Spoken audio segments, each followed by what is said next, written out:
What if the light that helps you fall asleep tonight was older than time itself? The glow that slips across your wall, the silver shimmer that calms your breath. It began billions of years ago in an explosion that created both the moon and you. The same dust that built that glowing sphere still drifts inside your bones. You are not beneath the moon. You are part of it. Every time you look up, you're seeing a reflection of your own beginning. The moon has seen everything. The first tides, the first fires, the first breath of life.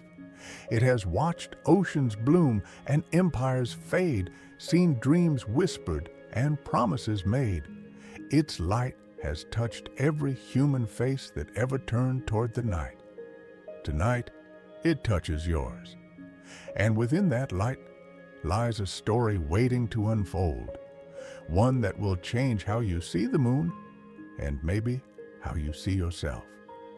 Welcome to the Gentle Physicist, where science slows down and wonder speaks softly. Here, numbers breathe, theories whisper, and even the universe has a heartbeat you can hear. Tonight's journey, 100 calming moon facts for sleep, isn't just about astronomy. It's about awe, about remembering that everything you are made of once glowed in cosmic fire. You are stardust, held together by gravity, breathing in rhythm with the tides. So, take a deep breath. Let your shoulders loosen. The day can rest now. The rhythm of space is slower here, patient, infinite, kind. What you're about to hear isn't noise or narration. It's an orbit of calm. These 100 quiet truths about the moon will carry you gently from curiosity into peace. You'll discover how moonlight shapes sleep, how it changes the chemistry of dreams, how its pull guides oceans and hearts. Somewhere along the way, maybe around fact number 47, you'll realize something beautiful. You've been following the moon's rhythm all along. You've been breathing in its timing, sleeping in its light, dreaming in its reflection. You always have. If you can feel that calm beginning already, let it stay.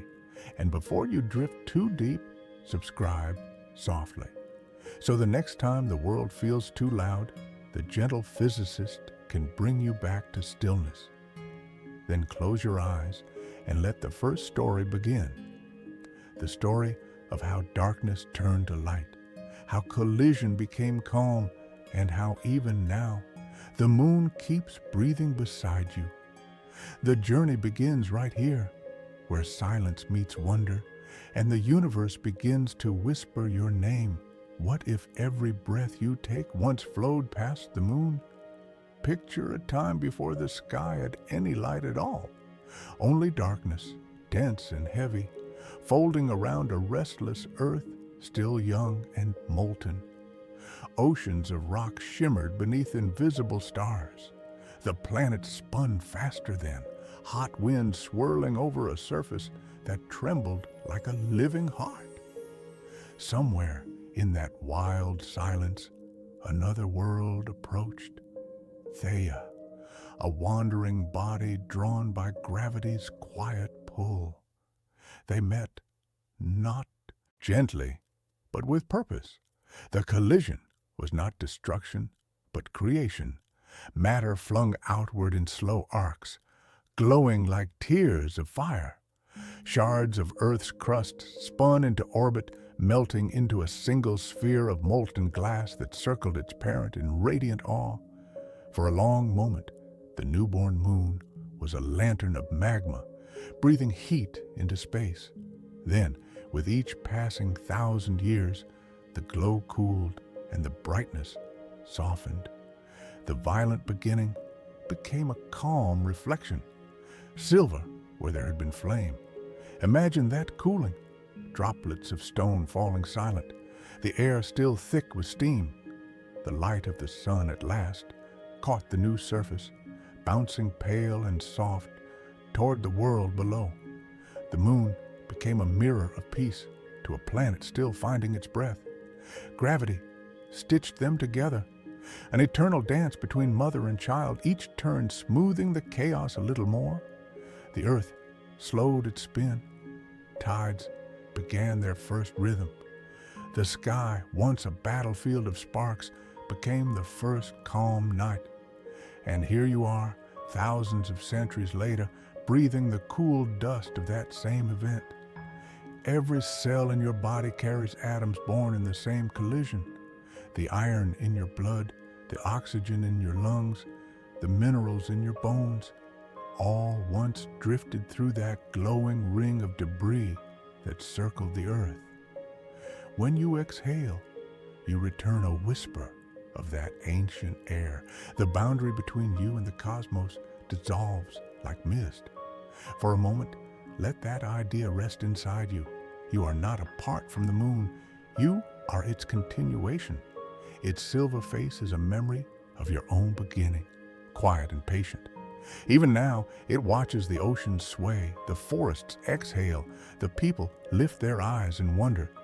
The same dust that built the moon rests in you, waiting, peaceful, eternal. And somewhere in that quiet drift, another story begins.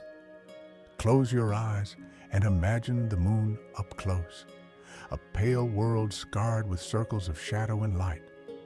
Each crater tells a story of arrival, of impact, of transformation. Long ago, when the solar system was still a storm of wandering stones, the moon stood in the path of their journeys.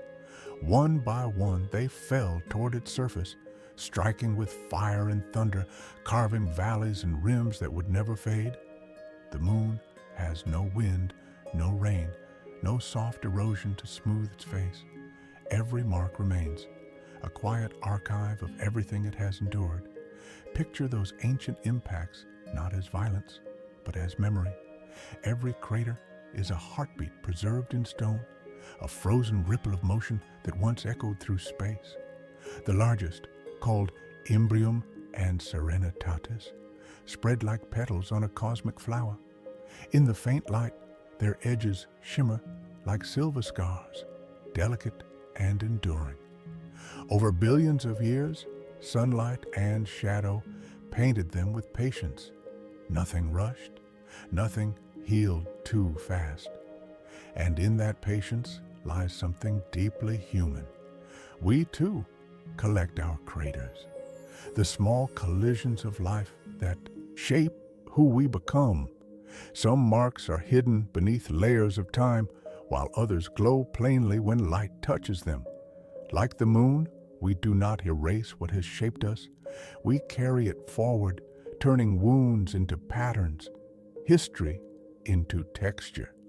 The moon teaches that beauty can live inside endurance, that stillness can hold the echoes of every storm. If you look at the moon tonight, each bright ring you see is an old conversation between matter and motion. The same dust that once rose from those strikes now drifts across space, settling slowly upon its own surface again, like forgiveness returning home. The calm we see from Earth is not the absence of impact, it is peace after it. And in that peace, the moon glows all the brighter. As you breathe, think of those craters as gentle reminders. Nothing broken within you is without purpose. Time will soften the edges. Light will find the hollows. And even the deepest mark will one day shine when the right kind of brightness finds it. For now, simply rest under that ancient cratered face, a mirror that has never stopped reflecting light. And somewhere between its shadows and your breath, the next moment is already forming. Far above the restless oceans, the moon turns in silence, yet it keeps one face forever toward us. Every night, we see the same calm expression, the same craters, the same silver plains. It seems motionless, but it isn't. The moon spins just slowly enough that its rotation matches its orbit around Earth. This perfect balance, called tidal locking, is not an accident, but a harmony, sculpted over millions of years. Gravity became a patient sculptor, slowing the moon's spin until the dance found stillness. Imagine that dance, the Earth pulling gently on the moon's body, the moon tugging back, each shaping the other's rhythm. At first, the moon spun faster, showing different faces to the young Earth. But with every pull, the Earth's gravity whispered, "Slow down." Energy drained from rotation into orbit like a deep breath exhaled over eons. Eventually, the two found their balance. The moon now circles us once every 27 days, turning once in that same time, one rotation per revolution. To us, it seems still, but that stillness is motion in perfect agreement. There's a kind of comfort in that constancy.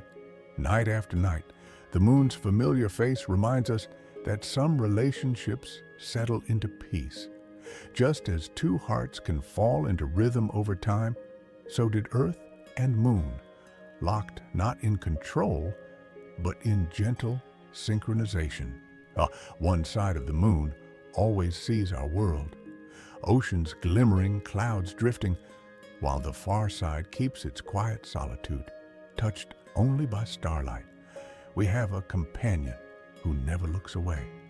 If you could stand upon the lunar surface, you'd see the Earth hanging unmoving in your sky, glowing blue and white, spinning softly on its own axis. Its light would bathe your world in slow twilight, casting long shadows across gray dust. You might feel an ancient tenderness, as if the two worlds were breathing together. Every tide that rises, every wave that falls, is Earth's quiet way of answering that gaze. And here, on our side of the dance, we look up and find reassurance in repetition. The same moon your ancestors watched still turns in exactly the same way, offering the same half-lit comfort. Nothing about its orbit hurries, nothing tries to change. It simply moves in its chosen rhythm, steady, faithful, timeless. Perhaps that's why its presence feels so healing. In a world of noise and change, the moon's slow spin reminds us that constancy is its own kind of grace. It doesn't rush to show every side of itself. It reveals only what it must in its own time. And as it drifts across your window tonight, know that its quiet turn mirrors your own search for balance. Not motionless, not chaotic, just perfectly aligned with the pull that keeps you steady. The night hums and the universe keeps breathing. There was a time when the moon glowed with its own fire, molten, brilliant, untouchable. But that light eventually faded, and something more gentle took its place. The moon learned to shine by reflection. Every beam we see now is borrowed sunlight, softened by distance, turned to silver as it brushes the lunar dust and travels the long road back to us. In that journey, fierce brightness becomes calm radiance, light transformed by patience. Picture the moment when sunlight first touched the cooling surface. It spilled across mountains of ash and rivers of frozen rock, painting them with quiet color. The rough edges shimmered like soft glass. Shadows deepened into oceans of gray. What once was molten chaos became a mirror for something greater. The moon, in its silence, began to serve the simplest purpose, to reflect. And that act, small and constant, made the night beautiful. There's something tender in that kind of light. It doesn't claim attention, it lends it. The moon doesn't compete with the sun, it listens to it, gathering brightness, tempering it, returning it in whispers. What reaches your window at night is secondhand sunlight, filtered through time and distance, stripped of heat and sharpened glare. What remains is the pure shape of illumination, soft enough to dream by. And maybe we're meant to learn from that. Not every glow must be our own. Sometimes we shine most gently when we reflect what has touched us. Kindness, love, a small moment of understanding. Like lunar dust scattering sunlight into silver haze, our quiet moments of reflection can calm a world too full of noise. The moon's gift is the reminder that borrowed light is still light. What matters is how softly it falls. When you look up and see its pale curve suspended in darkness, remember that every photon you see has traveled nearly 400,000 kilometers just to rest upon your eyes. It has touched the moon and returned, carrying the story of another world. In that light, the distance between earth and sky disappears. You are standing inside the same radiance that once warmed ancient seas that will one day touch places still unseen. The moon, patient and constant, teaches that reflection is a form of connection. Each night, it offers back to us what we once sent out: our light, our warmth, our quiet wish to be seen. And as that gentle silver spreads across the world, it gathers every gaze, every sigh, every dream into a single soft glow. The night, illuminated by borrowed grace, becomes a mirror for the soul. And somewhere in that faint shimmer between worlds, the next tide of wonder begins to rise.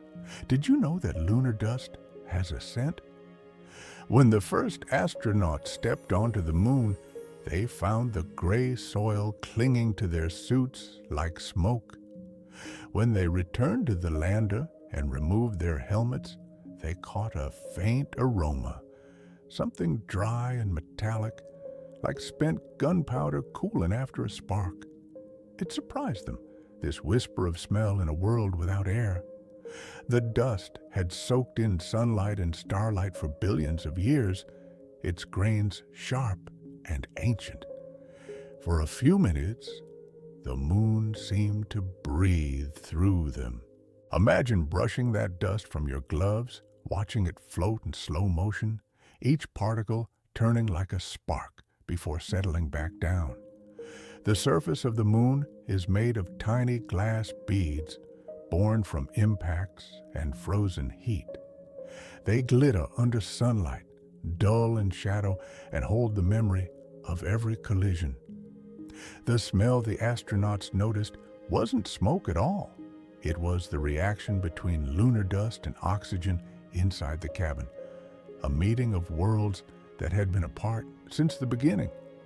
The moon, touching air for the first time in eons, gave off a sigh that smelled of stone and memory.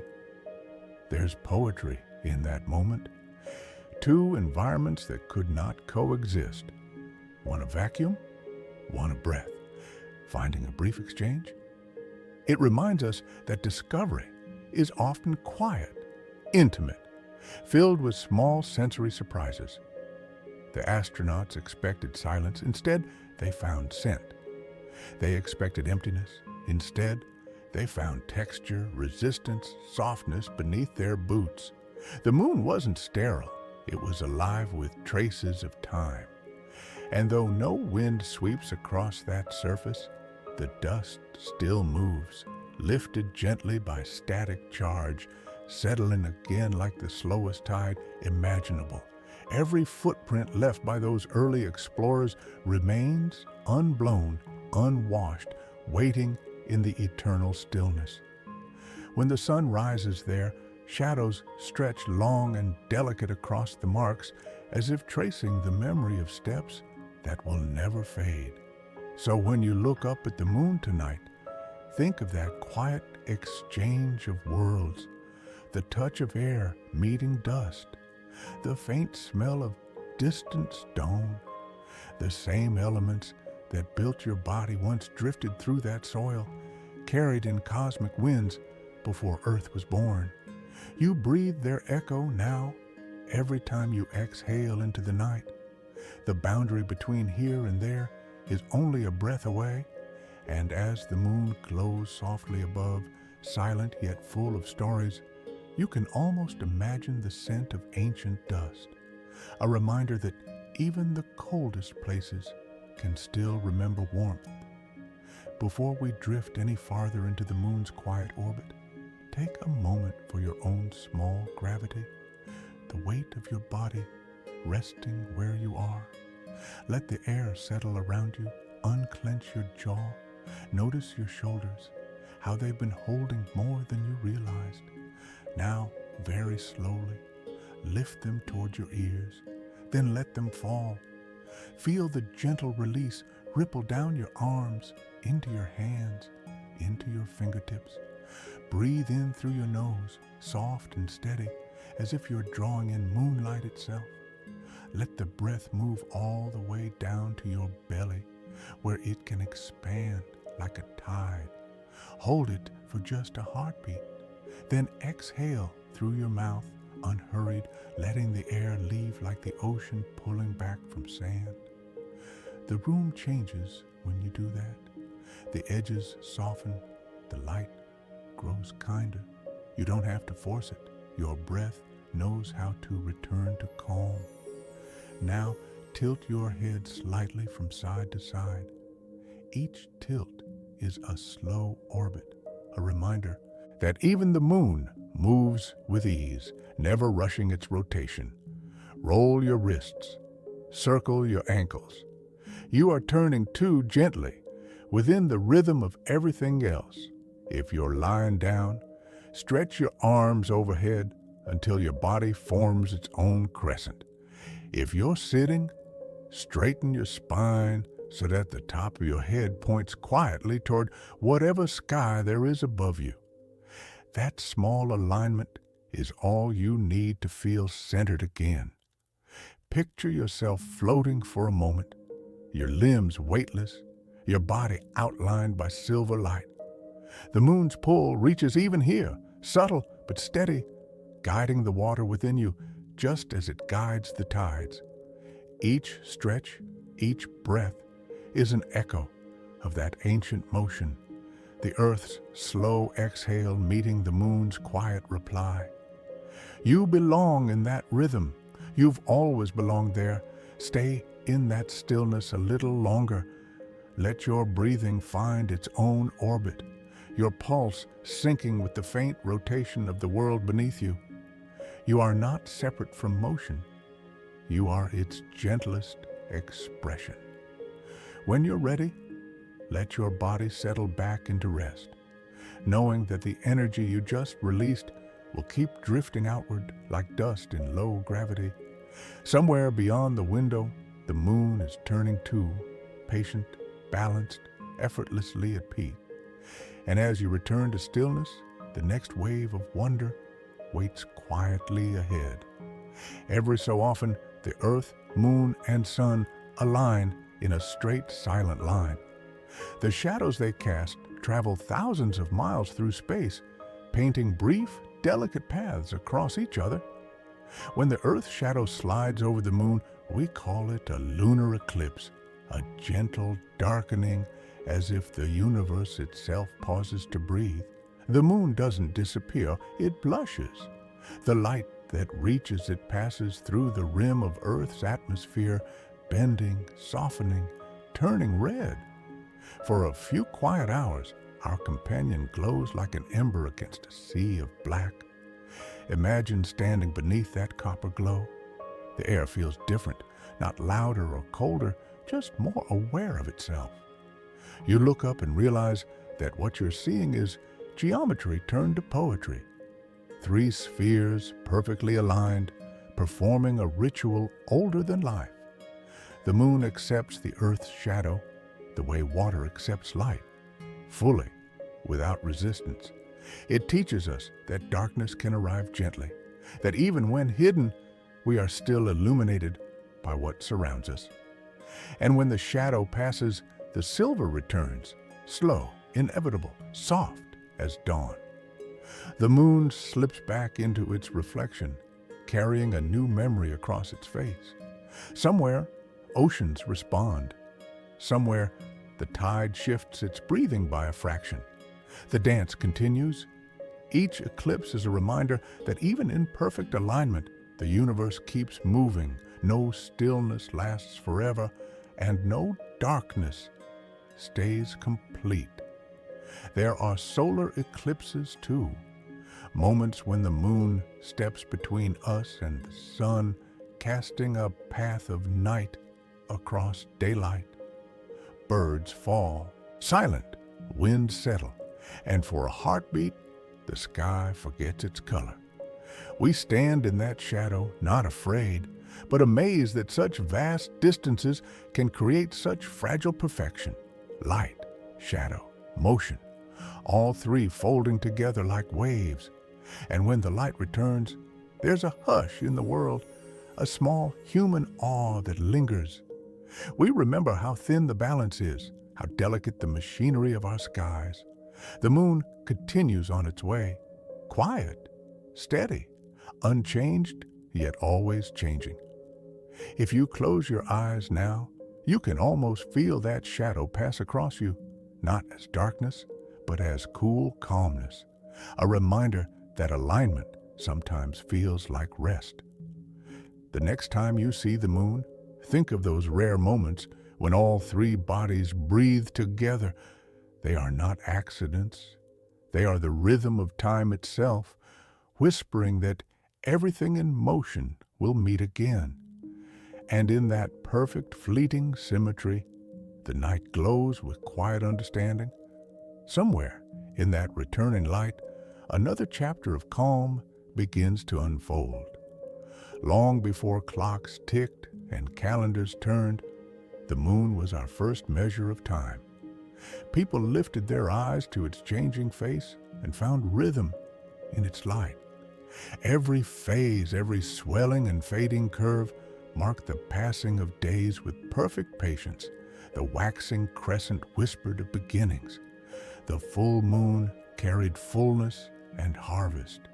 The waning moon invited rest and renewal. Without words, without numbers, the moon taught us the shape of time, a soft circle, always returning. Imagine the first watchers thousands of years ago, standing beside rivers or fires, carving small marks into stone to follow its cycle.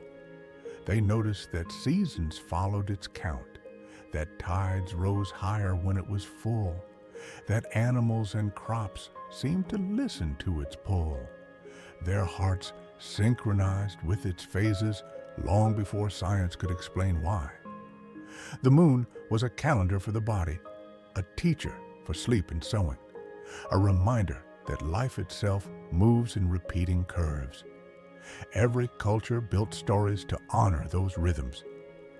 In the cold deserts, travelers navigated by its glow, counting nights by its changing edges. In warm valleys, farmers planted and reaped with its rise. Festivals began under its brightness. Marriages were timed to its fullness, and rest days were chosen by its disappearance. The moon's slow dance became the heartbeat of human routine, a clock you could feel instead of hear.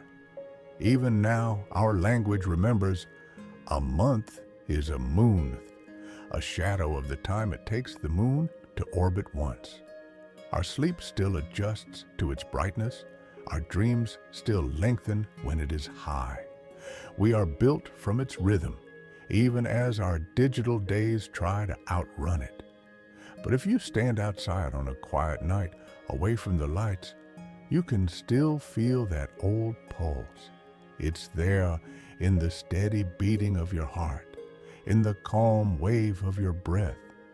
The body keeps lunar time even when the mind forgets. So let the next moon you see remind you of patience, that time doesn't move in straight lines, but in circles of light and dark, effort and ease. You don't have to rush forward. You only need to turn gently through your own phases, trusting that what fades will return. The moon has been counting for you all along. And as its glow stretches across the night once more, the circle completes itself. Quiet, faithful, eternal. When darkness ruled the land, the moon was the first lamp the world ever knew. Long before cities shimmered or ships learned to cross vast waters, travelers lifted their eyes to that glowing circle for direction. Its arc across the heavens became a silent map, reliable, repeating, drawn not in ink, but in silver light. Shepherds followed it across open plains. Fishermen waited for its reflection to tremble on the surface of black water before casting their nets. The moon was compass, clock, and comfort all at once. Imagine those ancient nights, the air cool, the earth smelling faintly of dust and grass, the only sound a wind moving through reeds. The moon climbed the sky, and people felt less alone. Its path told them east from west, season from season, and its return each month promised survival. When the glow thinned to a sliver, they knew the darkness would not last, and when it swelled to fullness, they celebrated the certainty of return. In its calm predictability, they found trust in the universe. Seafarers learned to read its rising and setting, calculating tides by its fullness. Desert traders set out when it was high, so that even the dunes held faint edges of definition. The moon lit their road without burning, a soft fire they could stare into for courage. In stories told beside flames, it was described as a guardian, a watchful eye that never closed, protecting those who moved through the night. Children were told that if they ever felt lost, they could follow the moon until it led them home. The moon's glow also carried mystery. Its face changed, yet remained the same, a pattern people could trust but never fully explain. They traced its cycles with awe, linking them to births, harvests, and dreams. The regularity soothed them, the unknown depths inspired prayer. It was the perfect teacher, steady enough to guide, distant enough to wonder about forever. Even now, that instinct lingers. We still glance upward when we feel small or uncertain, still look for that familiar circle through clouds. Somewhere inside us, the ancient traveler awakens, the one who read the sky to find meaning and direction. The moon, faithful as ever, answers with its quiet beam. No matter how many cities bloom with electric suns, its light continues to guide, unchanged and patient. And when we follow its glow with our eyes, we're retracing footsteps older than memory itself. The path it marks is not just across the world, but back through time, a line of gentle illumination showing that no one who looks up is ever truly lost. Every night, the moon and earth perform their silent waltz, two partners bound by gravity's invisible thread. They circle each other endlessly, never colliding, never parting, keeping time with tides and turning seasons. It is a dance so precise that it feels like fate, a rhythm older than life itself. The same pull that keeps the moon in orbit draws the ocean toward it, raising water as if lifting a slow breath. When you stand by the shore and watch the waves, you are witnessing that ancient bond made visible. Picture the Earth seen from space, a blue marble spinning gently beneath the pale orbit of its companion. The moon glides along, tugging softly, guiding the planet's balance, keeping its tilt steady so the climates remain kind. Without the moon's steadying hand, the Earth would wobble and tilt wildly, and the seasons would lose their rhythm. The moon doesn't simply light our nights, it keeps our home calm. Every sunrise, every bloom of spring, every migration follows its unseen guidance. Over billions of years, the moon has slowly drifted away inch by inch, about the rate your fingernails grow. Yet even as the distance widens, the bond remains unbroken.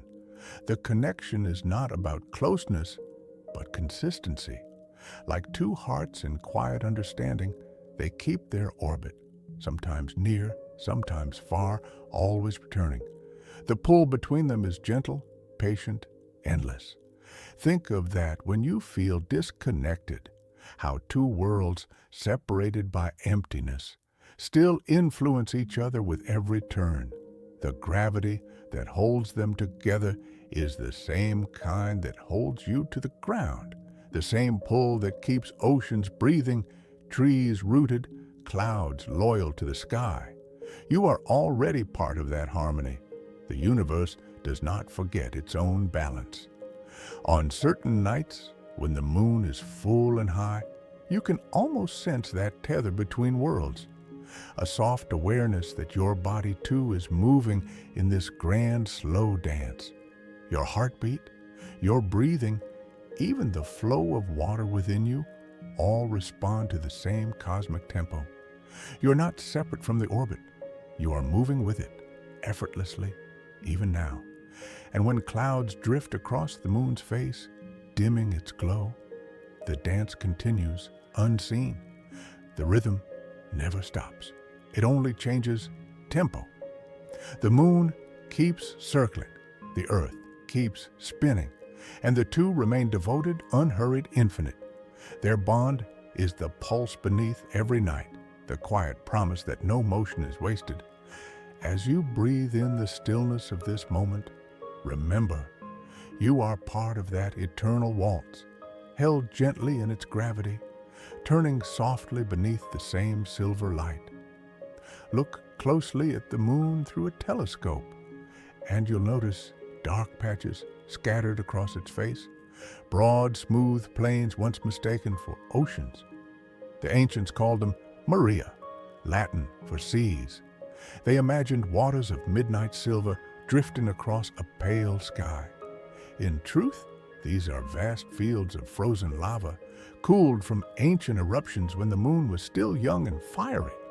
Yet the name remains soft and poetic, because the idea of seas suits the moon too well to let go. Imagine standing there within the sea of tranquility, your boots sinking slightly into gray dust. The horizon curves close, the sky is black even at noon, and the silence is complete. No wind moves, no sound carries. Only your heartbeat, steady and small, reminds you that life is listening. The ground beneath you is smooth from ages of cooling, each grain of dust a tiny glass bead born from fire and time. Those seas are not of water, but of memory, the remnants of an inner world that once glowed and moved, now forever still. It's beautiful to think that tranquility was once eruption. What we now call calm began as chaos, molten rivers solidifying into stillness. Maybe that's why those names endure. Sea of serenity, sea of dreams, sea of fertility. Echoes of transformation written across the moon's skin. They remind us that peace isn't the absence of turmoil. It's what remains after turmoil has learned to rest. When Apollo 11 touched down in 1969, it was on this very plain. The first human footprints pressed into the sea of tranquility, marking the moment when two worlds finally met again. Those prints are still there, untouched by time, because nothing erases the surface of the moon. Each step sits like a small poem, a whisper of human curiosity preserved in dust. It was here that a voice said, "The eagle has landed," and the silence of billions of years briefly answered back with wonder. Now, when you gaze at the moon from your window, that same plain glows faintly among the shadows, calm, vast, waiting. You're looking at the cradle of both eruption and peace, a surface that once burned and now reflects light softer than breath. It's a reminder that serenity often follows the loudest storms, That stillness is something we earn through endurance. The moon seas hold that truth in their quiet depth. The way chaos cools, the way fire becomes reflection, the way every heart eventually finds its own sea of tranquility. And as your breathing slows, imagine those seas shimmering faintly above you, dark and endless, filled not with water, but with the calm of everything that has finally learned to rest. Somewhere beyond that silver horizon, another tide is turning, slow, patient, eternal. For all of human history, we have looked up at the same familiar half of the moon, the serene face, dappled with light and shadow. But there is another side, one that remained unseen until we learned to send eyes beyond our world. The hidden face turns away from us, not in secrecy but in balance, completing the slow spin that keeps our gaze constant. It is there, forever turned outward, staring into a darkness we can only imagine. When the first spacecraft circled behind the moon in 1959, its camera captured that mysterious landscape. It was rougher, more crowded with craters than the side we know. Mountains jutted like frozen waves. Shadows clung to every valley. There were fewer of the dark plains we call seas, less calm, more texture, as though the moon kept its wilder stories tucked away. To see it for the first time was like finding the reverse of a familiar coin, realizing the image you'd always known was only half the truth. Yet there's something comforting about that hiddenness. The moon's far side is not lost. It is simply private, turning its quiet scars toward the stars. It reminds us that even the most visible things keep a portion of themselves unseen. Every heart, every world carries a hidden hemisphere, not a secret, but a sanctuary. The side that faces others glows with light, while the far side rests untouched, waiting. Imagine standing there on that unseen ground, looking back toward Earth. The planet would hang unmoving in the black sky, glowing blue and white, always in the same place, just as we see the moon from here. You'd watch clouds swirl, storms bloom and fade, continents drift through night and day. You'd realize that even from the far side, the bond between worlds is unbroken. Distance does not mean disconnection. Turning away is not absence. It's simply part of the dance. So the next time you gaze upward, think of that unseen landscape traveling through the sky with us, carrying its craters, its silence, its endless patience. Half the moon we love has never met our eyes, and yet it moves faithfully with every night. There is grace in what remains unseen, a reminder that mystery can coexist with familiarity and that we are always accompanied even by the parts we cannot see. Somewhere beyond the lighted curve, the far side glides on, steady and secret, keeping its quiet watch for us all. So the next time you gaze upward, think of that unseen landscape traveling through the sky with us, carrying its craters, its silence, its endless patience. Half the moon we love has never met our eyes, and yet it moves faithfully with every night. There is grace in what remains unseen, a reminder that mystery can coexist with familiarity, and that we are always accompanied, even by the parts we cannot see. And if you're still awake, listening to the silver calm drift through your room, take one quiet breath and smile at the thought. You're part of this orbit now, circling softly through wonder and rest. Before you drift too deep, gently tap subscribe, a tiny motion beneath a vast sky, so that the next time we travel through the stars together, the path will already be waiting.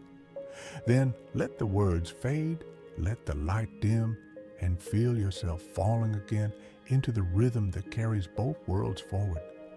Somewhere beyond the glow, the far side glides on, steady and secret, keeping its quiet watch for us all. Down on earth, far beneath the sky's quiet silver, the oceans move to the moon's rhythm. Every wave that rises, every gentle pull of salt water toward the shore is a conversation between worlds. The moon leans closer, its gravity tugging softly on the skin of the sea, and the water answers by lifting itself into motion. When the moon drifts away again, the water sighs back into place. The tides are not storms or commands. They are the planet's slow breathing, the inhale and exhale of a living world. Stand beside the ocean and feel it for yourself. That rhythm beneath your feet is not just water, but time itself, a heartbeat of the earth. Every creature within those depths moves to it. Crabs bury themselves as the pull retreats. Fish follow invisible currents shaped by the moon's orbit. Corals release their tiny lives into the water on nights when the pull is strongest. It's a choreography older than memory, steady as sleep.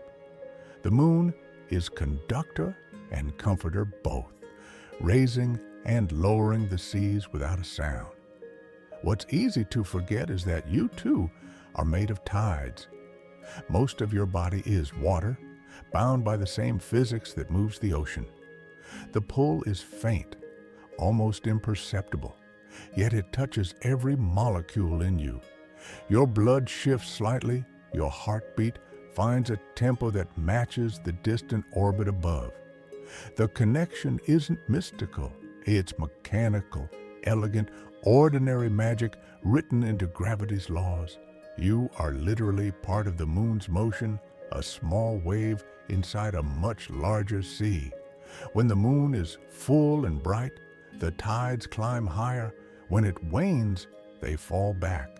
Even in quiet lakes and small rivers, you can sense that pull if you listen long enough. A whisper beneath the surface. In the same way, your moods rise and fall, your energy swells and ebbs, following patterns that feel personal but are cosmic. The moon is patient. It doesn't demand perfect timing. It simply moves, and everything that belongs to it follows. Next time you stand near water, a sink, a cup of tea, the edge of the sea, pause and feel that link.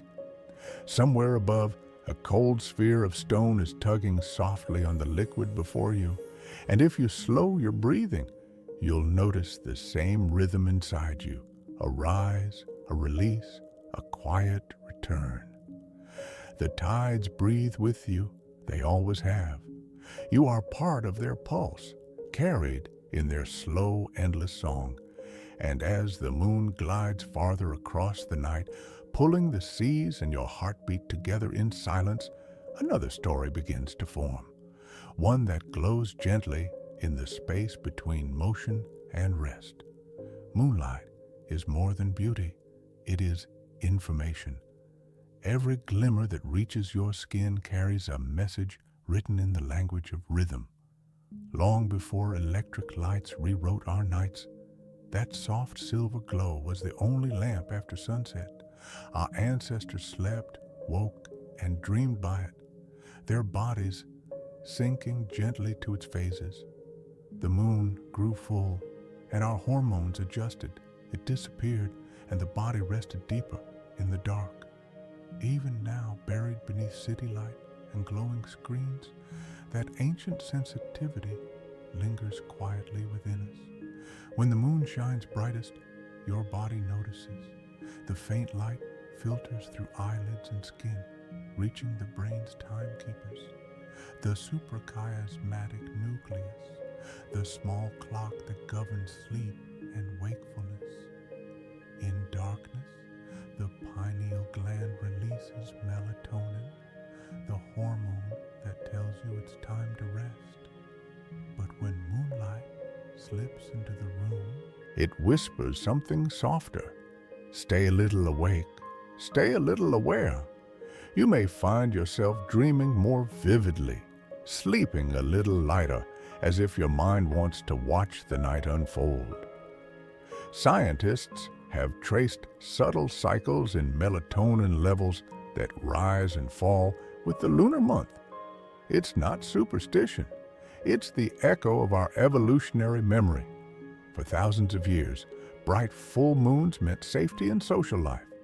We hunted, gathered, and told stories under that glow. The body remembers.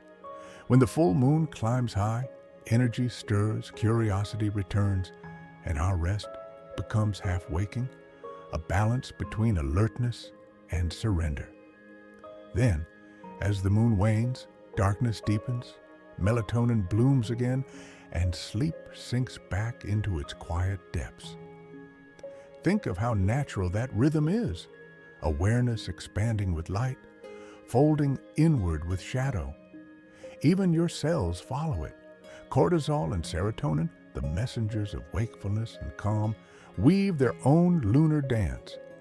The cycle is not a disruption, but a dialogue, a conversation between your inner ocean and the light that brushes its surface. You are tuned, however faintly, to that cosmic metronome. Tonight, when the moon peers through your window, don't fear its brightness. Let it fall across your face like a whisper from something old and kind. Its light has crossed 250,000 miles, bounced from stone and silence, and arrived here to remind you that rest can be fluid. Close your eyes and feel the pulse of melatonin slowing your thoughts, the warmth in your chest deepening with every breath. There's no conflict between light and sleep, only dialogue, only harmony. And when that faint glow fades and true darkness settles again, your body will know. The clocks within you will reset, and every hormone will hum in peace once more. The moon has played its part, guiding the chemistry of dreams. And as your breathing steadies under the dim silver air, the night leans closer, ready to share its next secret. For as long as we've watched the sky, the full moon has carried both wonder and suspicion. Its glow has been blamed for sleepless nights, strange behavior, even madness. The word lunatic itself was born from luna, the Latin for moon, as if the light could loosen the mind. People once believed that moonbeams slipped through windows to stir the brain, awakening wildness or sorrow. Even today we whisper that hospitals grow busier, tempers shorter, dreams stranger when the moon is round. But the truth, like the moon's own light, is a reflection of something else. Science has chased that myth for centuries. Study after study has searched for proof. More births, more crimes, more restless nights under full moons. And each time, the data falls quiet. The pattern fades like mist. What we find instead is our own attention. The full moon draws our gaze. Its brightness sharpens awareness. We notice the unusual and tie it to the glow, weaving cause from coincidence. It's not the moon that changes us. It's the way we look for meaning in its face. Still, there's a truth hidden inside the myth. Brightness does reach the body. Light, even moonlight, can delay melatonin, making sleep a little lighter, a little shorter. The world feels slightly more awake. But madness? No. The moon doesn't stir chaos. It illuminates it. Whatever lingers in us, worry, passion, hope, reflects back, magnified by attention. We mistake the mirror for the cause, and maybe that's the lesson. The moon doesn't make us strange. It reminds us that we already are, wonderfully, unpredictably human. Its pull is not psychological, but poetic, a gentle influence that asks us to see our own tides more clearly.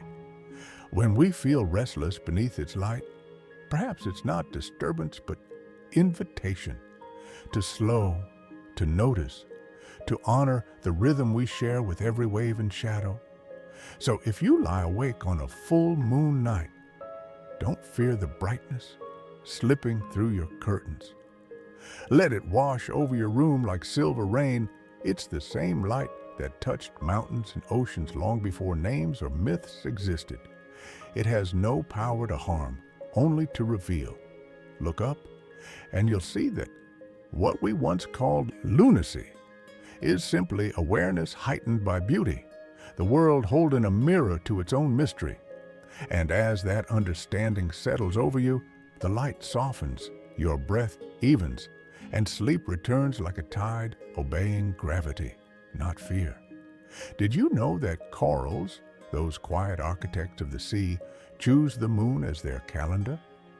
Beneath the surface, in waters so still they almost hum, whole reefs prepare for a single, synchronized moment each year. As the full moon rises above the ocean, its light filters down through waves, scattering into threads of pale shimmer. That glow becomes a signal, precise and ancient. Within minutes of one another, millions of corals release clouds of eggs and sperm into the water, turning the sea into a drifting pink snowfall. It's one of the planet's great secret spectacles, a slow-motion bloom that lasts only a few hours. From above, the surface looks calm. Below, life is celebrating in perfect unison. Each coral, anchored and silent, listens to light. They feel the moon through their skin, through the subtle shifts of brightness that touch the water. When the lunar cycle reaches its cue, the reefs answer as one. Scientists still marvel at this timing, at how creatures without eyes can read the sky with such precision. That synchronization keeps oceans alive. The floating clouds join, forming new generations that drift until they settle on bare rock, beginning colonies of their own. Over centuries, those colonies become walls, gardens, cathedrals of color that shelter fish and shape the planet's breathing. All of it begins with moonlight, a whisper from the sky that tells the sea it's time to begin again. Imagine floating among them on that night. The water glows softly, tiny spheres rising around you like lanterns. The silence feels holy, yet it's only the sound of countless lives responding to a rhythm written in light. The moon above, steady and indifferent, keeps its pace, unaware of the world it just awakened. And still, the connection endures. Every coral, every tide, every shimmer of life in the ocean moves to its pull. You might think the moon is far away, but its presence touches every scale, from the waves on your shore to the heartbeat of these reefs. In the quiet hours of a full moon, when the ocean gleams and sleep feels near, remember that somewhere beneath, entire worlds are listening too. They are following the same pattern you feel when you breathe. Expansion, release, renewal. Light travels, water answers, life begins again. The moon gives no command. It simply shines, and the earth responds in beauty. Close your eyes for a moment. Imagine yourself standing on a beach at night where the horizon is nothing but a line of light melting into the dark. The air is cool and smells faintly of salt. Each breath you take carries the rhythm of the tide, slow, deliberate, unhurried. Far above, the moon hangs low, enormous and patient, its silver glow pouring across the water.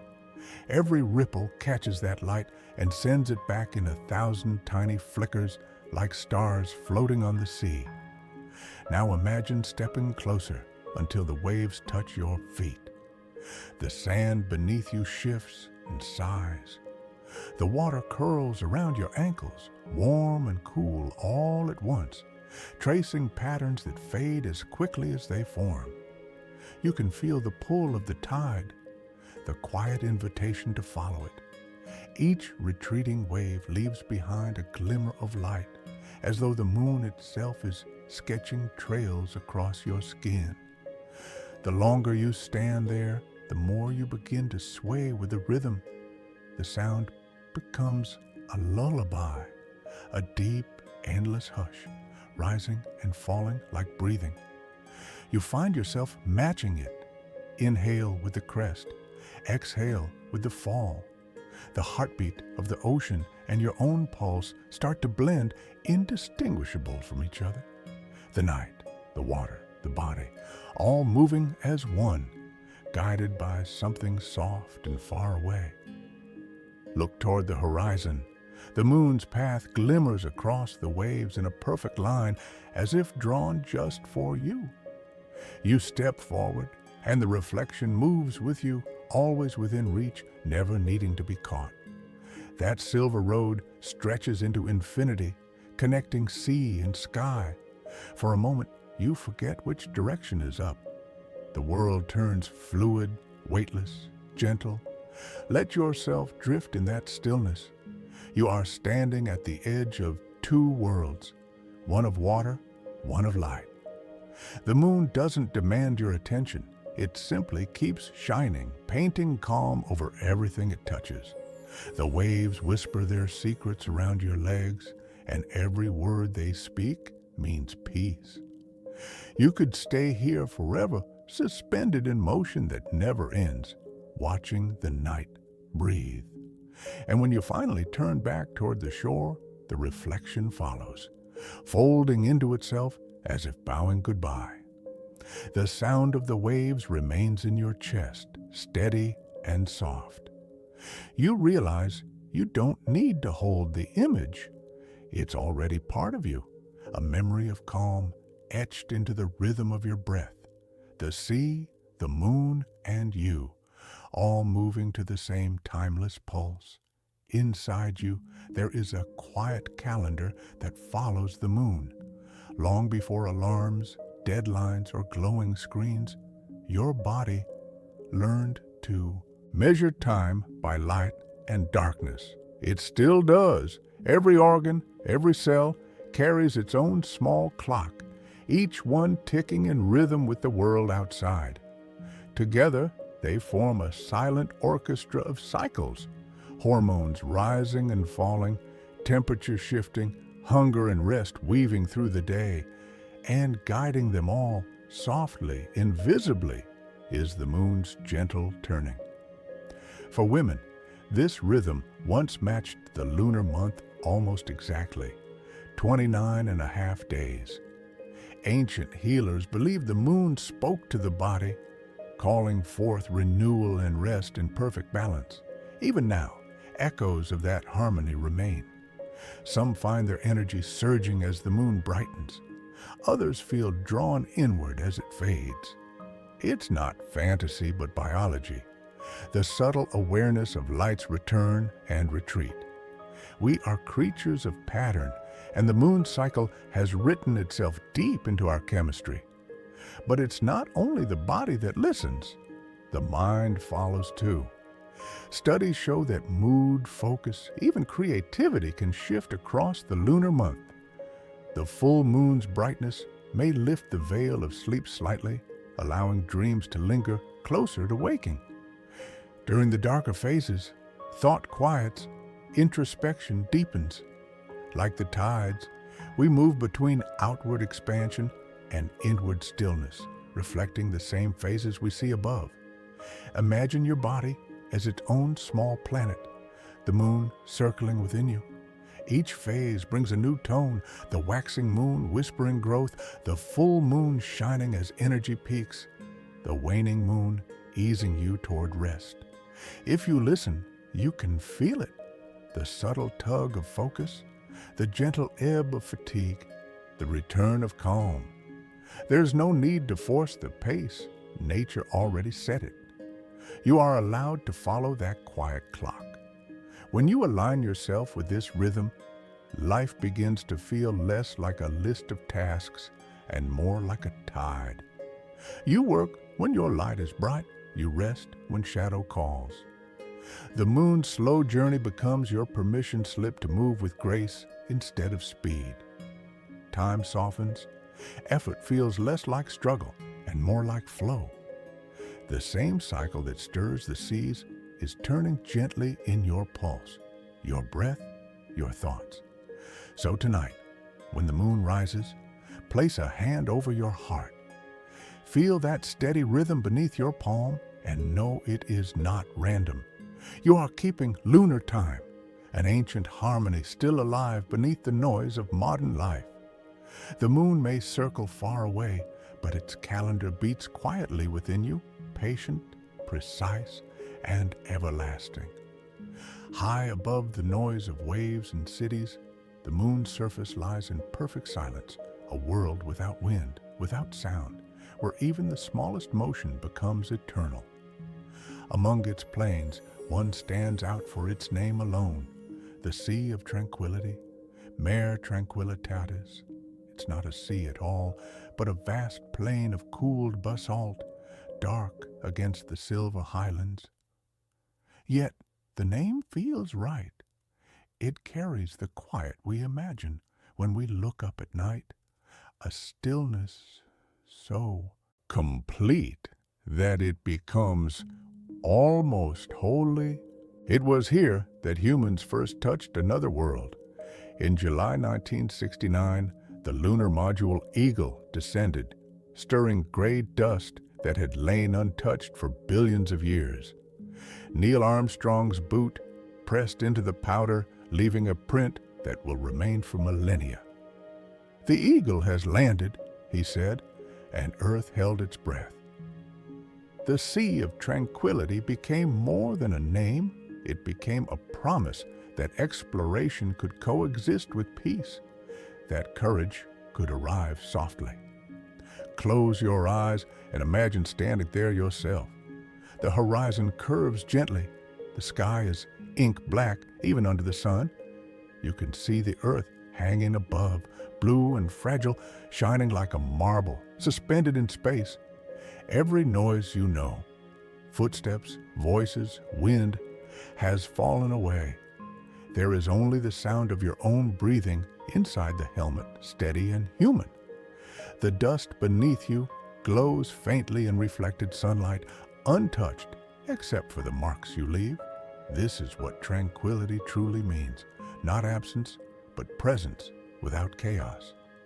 Even after the astronauts left, the Sea of Tranquility remained unchanged.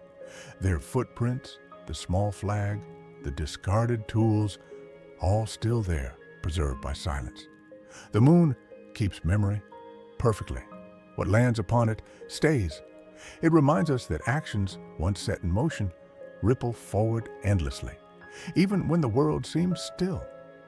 The peace we make, the curiosity we follow, the kindness we share, all leave their impression somewhere, waiting in quiet permanence. When you look up at the moon tonight, that same sea reflects sunlight into your eyes. You are seeing the same place where humanity took its first step beyond Earth, where tranquility met bravery and became one. It's humbling to think that such serenity can be born from motion, that calm can be carved by courage. The Sea of Tranquility is not just geography, it's a lesson that peace is not distant, it's reachable, and it begins with a single, careful step. Breathe in slowly, imagine that silver plain under your feet, vast and patient. Feel the calm of that moment spill into your own body. The same dust that once rose beneath their boots now glows above you, guiding you back to stillness. The universe, in all its enormity, offers this simple truth. Tranquility is within reach, and it has been waiting for you all along. Between the earth and the moon stretches an invisible thread, a pull that never breaks, a tide that never stops moving. It is gravity, yes, but also partnership, a constant exchange of motion and quiet, energy and stillness. Each world shapes the other in ways too subtle to see but too powerful to ignore. The moon tugs at the Earth's oceans, lifting water toward its light. The Earth answers by slowing its own spin, transferring energy outward in tiny, patient breaths. Over eons, that breath has pushed the moon slightly farther away, an inch every year, a slow unfolding of distance wrapped in devotion. Imagine it as a dance.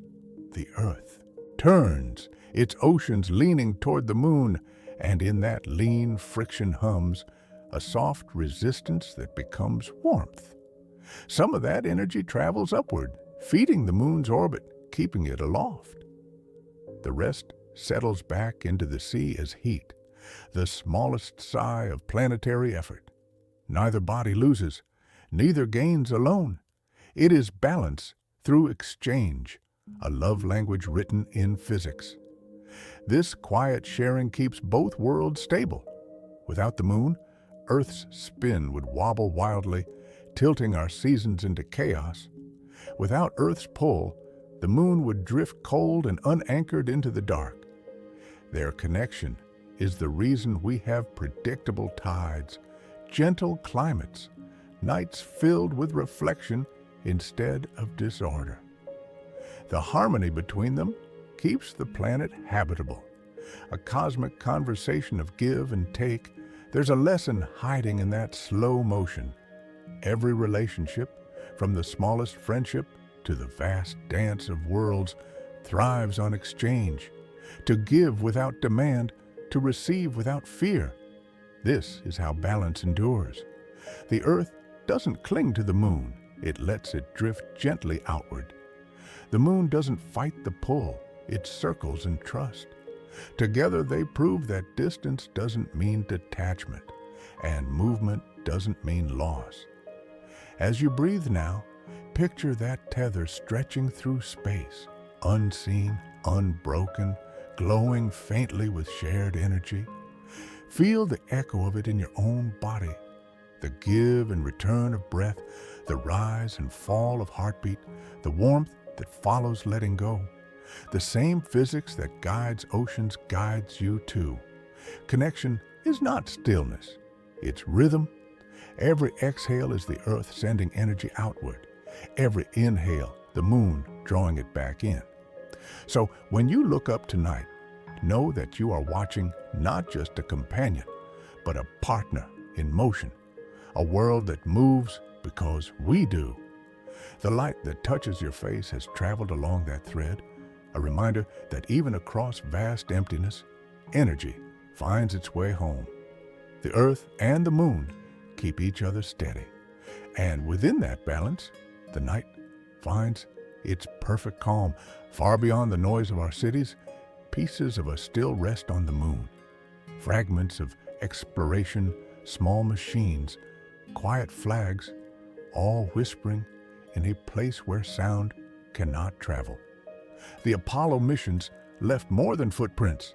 They left echoes of courage, wonder, and humility. Each lander, each tool still stands in the same frozen sunlight, casting shadows that haven't moved in decades. The moon keeps them as we might keep a memory, untouched, undisturbed, endlessly patient.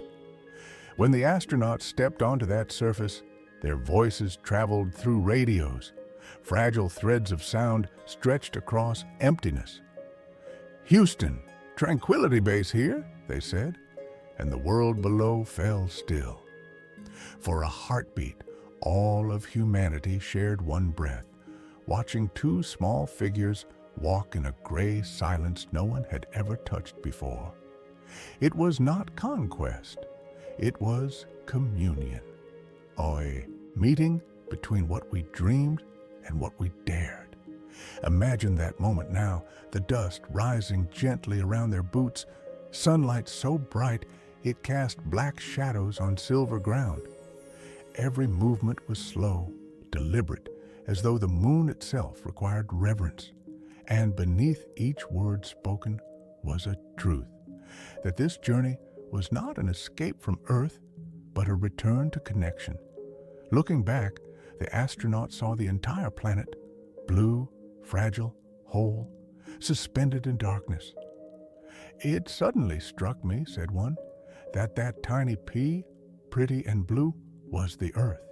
I put up my thumb and shut one eye, and my thumb blotted out the planet Earth. I didn't feel like a giant. I felt very, very small. Those echoes still travel. The footprints are silent, but their meaning keeps moving through us, through every child who gazes at the moon and feels curiosity spark, through every dream that reaches just beyond the familiar. The equipment left behind may fade in dust, but the message remains luminous. That wonder belongs to everyone. We all share that sky. We all share the pull that led them there.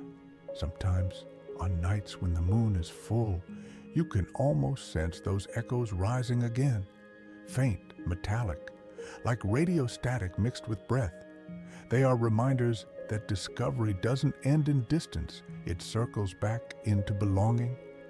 Each time we look up, we answer that first whisper from 1969 saying, "We remember." The moon holds our reflection as gently as ever, its quiet surface glowing with the light of what we once dared to reach. So let that light touch you tonight. Feel how easily curiosity turns to calm, how bravery and peace can live in the same silence. The Apollo echoes are not fading. They're still moving through every one of us. Proof that even the smallest step can send ripples across eternity. Close your eyes and let everything you've heard drift together, tides rising and falling, coral blooming beneath the full moon, light filtering through sleep and silence. Each moment, each story is part of a single rhythm, the harmony between Earth and moon. Two worlds, one dance, a dialogue written in gravity, light, and time. From the first collision that bound them together to the slow, patient exchange of energy that keeps them aligned, their connection has never faltered. The Earth spins, the moon circles, and between them, every breath, every tide, every heartbeat finds its pattern. The moon pulls at the oceans pull at the sky, clouds form, rain falls, life flourishes. Everything that moves here, even your quiet inhale, follows that same pull. If you listen closely, you can feel it in your own body. The sway of your chest as you breathe is the same curve traced by the moon's orbit. Rise, fall, rise again. The pulse in your wrist beats in time with the turning world. We are not separate from this cosmic rhythm. We are the notes within its song. Every movement of the moon reshapes the sea, and every shimmer of the sea returns light to the moon. It's a constant exchange, a perfect balance of giving and receiving. Think of all you've learned so far, how moonlight brushes the chemistry of the brain, how ancient navigators trusted its path, how entire reefs bloom at its command. None of it happens in isolation. Every one of these moments is a verse in a larger melody, a proof that connection is stronger than distance. Even the emptiness between Earth and moon hums with quiet dialogue, carrying gravity's invisible music. Now, imagine the Earth and moon as two lanterns spinning in darkness, their light intertwined. Each keeps the other steady. Each defines the other's shadow. When you stand beneath their glow, you stand inside their partnership, a bond older than mountains, constant as sleep. The same forces that guide their orbits are shaping you right now, holding you gently to this turning world. Let that realization settle into your breathing. The harmony above is the harmony within. You don't have to control it. You only need to listen. The moon will keep circling, the tides will keep answering, and your own pulse will keep time with them both. Balance is not something to find. It's something you already belong to. As the light outside your window shifts and softens, feel the rhythm quiet inside you too. The night moves on, slow and certain, guided by that same gravitational grace. The earth and the moon continue their endless waltz. And within that motion, everything, the oceans, the air, your heartbeat, breathes in unison. The harmony is complete, and it is endless. Let that realization settle into your breathing. The harmony above is the harmony within. You don't have to control it. You only need to listen. The moon will keep circling, the tides will keep answering, and your own pulse will keep time with them both. Balance isn't something you search for. It's the music you already carry. And as the waves shift somewhere far away, remember, you and the ocean move to the same pull. Every heartbeat, every breath rises and falls in the same slow rhythm the moon began long ago. You are the tide, and the tide is you, endlessly meeting, endlessly returning. If you're still awake beneath this calm sky, take a moment and let me know. Comment moon if you felt the tide in your chest. Then breathe once more, softly, and let the rhythm fade into sleep. Every artist who has ever looked up at the night has felt it. That hush that falls when the moon rises, the sudden quiet that turns thought into reflection. Painters, poets, dreamers, composers, all have reached for its silver calm. They've dipped brushes into its glow, shaped words from its shadows, and tried to hold the feeling of light that is neither day nor dark. The moon does not inspire noise. It inspires stillness that moves. It speaks to the part of us that longs for beauty without explanation. Picture Vincent van Gogh under a pale Provence sky, swirling strokes of yellow and blue to capture what the moon did to his heart. Imagine a poet by candlelight, the ink of midnight blooming across the page as the window fills with lunar glow.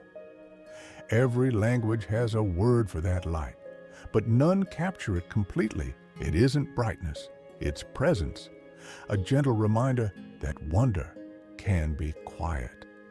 Even in the modern world, with every screen competing for attention, that same glow silences noise and slows breath. The moon has always been muse and mirror. When the world feels too loud, its face offers distance, and through distance, clarity. Painters see in its phases the truth of emotion, fullness, fading, return. Musicians hear its rhythm in minor keys and long, slow notes that seem to hang in the air like reflection itself. Writers use it as metaphor for longing, renewal, memory. All of them are trying to translate the same pulse, light that waits rather than demands. There's a kind of magic in creating beneath moonlight. Shadows soften, colors change, time loosens. Ideas drift closer without the pressure of sunlight. Many say their best thoughts arrive then, when the mind is half dreaming, half awake. The moon gives permission to slow, to see more deeply, to speak in whispers. Its glow feels personal, yet it touches everyone at once, a shared spotlight of calm shining on countless imaginations. If you've ever written a line, painted a thought, or simply stared upward and felt your chest open in awe, you've joined that endless lineage of lunar artists. You've listened to the same silent song that stirred them all. The moon asks nothing in return for this gift, only that you notice. So tonight, as its light spills across your room, let it fall where it will, on paper, on walls, on your quiet breathing. You are part of the same creative tide that has always risen beneath its gaze. In every reflection of that silver glow, in every moment of stillness it brings, the art continues. And as you rest, the moon keeps painting, soft strokes of light across the dark canvas of the world, shaping dreams that have yet to be imagined. As the moon turns through its phases, our dreams turn with it.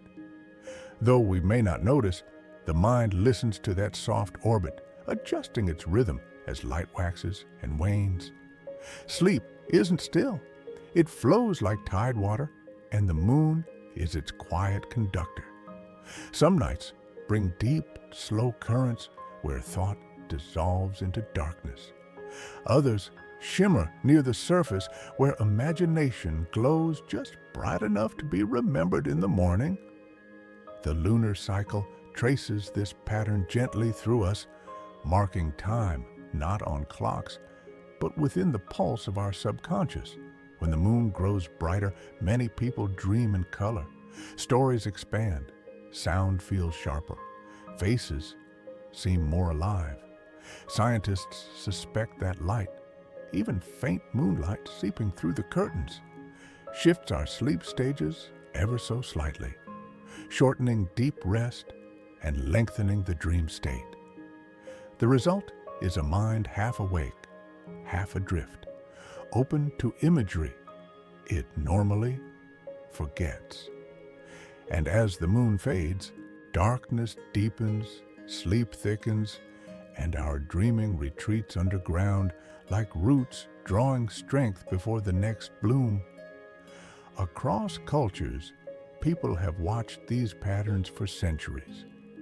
Ancient sailors kept journals of their dreams at sea, noting that visions grew more vivid under a waxing moon. Farmers spoke of dreaming of rain when the moon was high and full.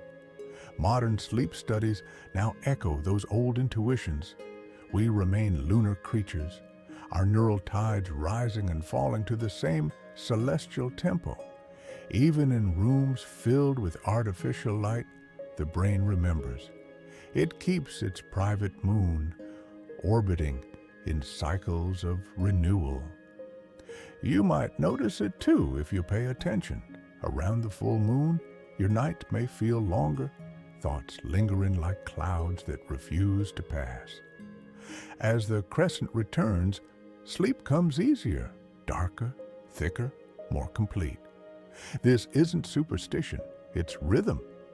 The brain's chemistry dances to the same gravitational music that moves the oceans. Melatonin, serotonin, and body temperature all shift in subtle synchrony, as if the moon were humming softly inside your skull. Tonight, as you drift towards sleep, imagine your dreams as small boats resting on a silver tide. The moon's reflection ripples across their hulls, guiding them toward stories waiting just beyond consciousness. You don't need to steer them. They already know the way. Whatever the phase above, your mind mirrors it below. A waxing of imagination, a waning into rest. And when morning comes, the memory of those dreams will cling to you like light on water, gentle, fading, but proof that the night was alive. So breathe deeply. Let your thoughts drift like waves under lunar pull. Somewhere behind your closed eyes, the moon is still turning, and your dreams are following, luminous and slow, through their endless, beautiful cycle. For generations, people have whispered that the full moon steals sleep, that its brightness wakes the body, that its pull stirs the mind. Some call it magic, other mischief, but almost everyone has felt it. Those restless nights when the light seems too alive to ignore. Curtains drawn, eyes closed, yet the glow still finds its way in, pale and patient. The myth says the moon keeps us awake because it wants our attention. The truth is quieter, but no less beautiful. Science has tried to measure the legend.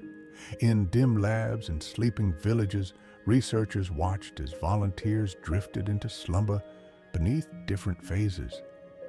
Their findings were small but steady. Around the full moon, people fall asleep a little later, sleep a little shorter, and dream a little more vividly. The difference is barely half an hour, but even a half an hour can feel like enchantment when the night is silver. Moonlight, the oldest lantern, still touches the body's clock. It tells us, not in words but in wavelength, that it's not yet time to vanish into dark. Still, the story isn't one of disruption, but of dialogue. The full moon doesn't break sleep. It reshapes it. Its light brushes against the eyelids, whispering awareness, coaxing curiosity from the edges of dreams. Perhaps our ancestors needed those lighter nights to tend fires, to travel, to gather beneath the glow. Maybe that faint wakefulness is the body remembering safety in brightness. In that sense, the myth carries a kind of truth. We are still nocturnal in part, still listening to light, still half wild when the moon is full.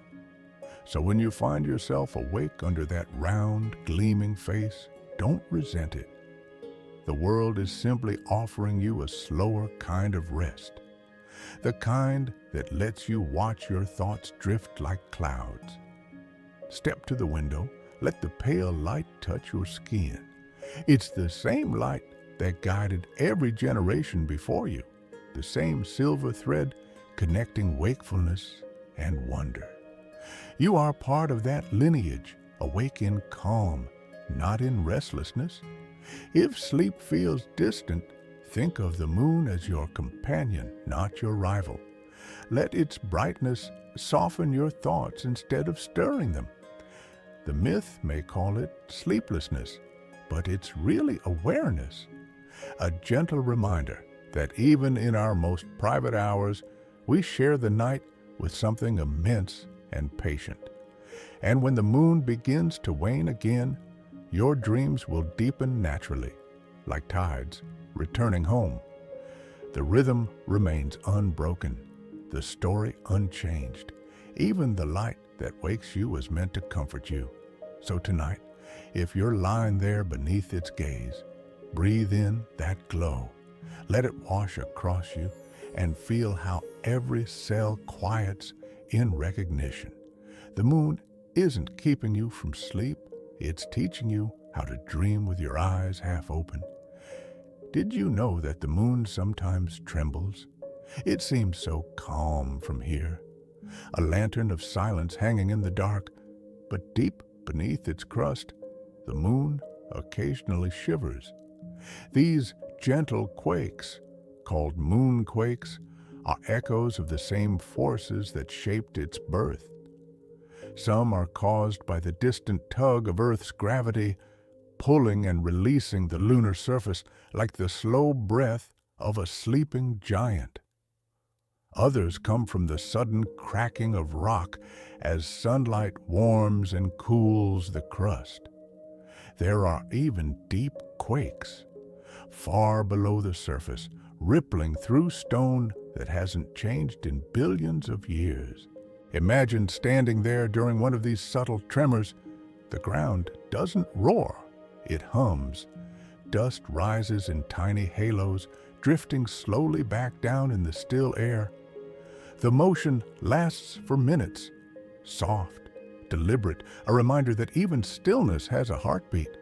Without air or oceans to absorb the energy, the vibrations travel farther and linger longer than earthquakes do here. Scientists say that after some moonquakes, the surface rang like a bell for nearly an hour. The moon, it turns out, is not silent. It sings in seismic whispers. These quakes are not disasters, but dialogue.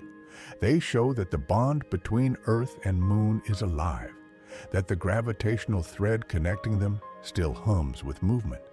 Each time Earth pulls, the Moon flexes ever so slightly, adjusting its orbit, releasing a sigh through its ancient crust.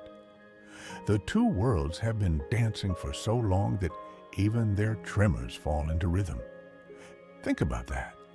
Even in a place where nothing grows, nothing breathes, motion continues. The same energy that stirs your tides also stirs its stones.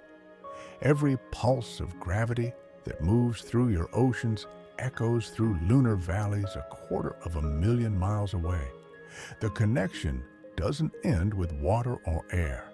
It travels through everything: liquid, rock, light, and thought. So the next time you gaze at the moon and think of it as still, remember the quiet tremors beneath its surface. What looks serene can still contain motion. What feels distant can still respond to your world's pull. The moon's calm isn't lifelessness, it's patience. It absorbs every push, every tug, every ripple of cosmic energy and releases them in song too low for us to hear.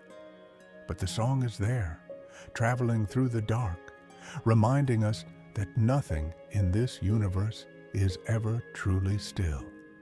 And as you breathe under its glow, perhaps you can sense it faintly, a vibration under your skin, the echo of an unseen hum. It's the sound of connection continuing, of two worlds in conversation, steady, eternal, and kind. Close your eyes and picture yourself lying on the surface of the moon. The ground beneath you is soft gray dust, cool and fine as powdered glass. The horizon curves close, only a few miles away, and beyond it stretches a sky so black it almost shimmers. No clouds, no stars twinkling, just a vast stillness filled with light, too faint to touch. The sun hangs low and sharp, but here, in this moment, its rays have mellowed into silver. There is no sound but your own breath, slow and deliberate, a rhythm against the silence. You feel weightless, yet grounded, as though gravity has turned gentle just for you. Each heartbeat feels slower, steadier, in tune with the planet glowing blue and white above. Earth hangs there like a dream, delicate, spinning, alive. You can see its continents veiled in cloud, its oceans gleaming with sunlit fire.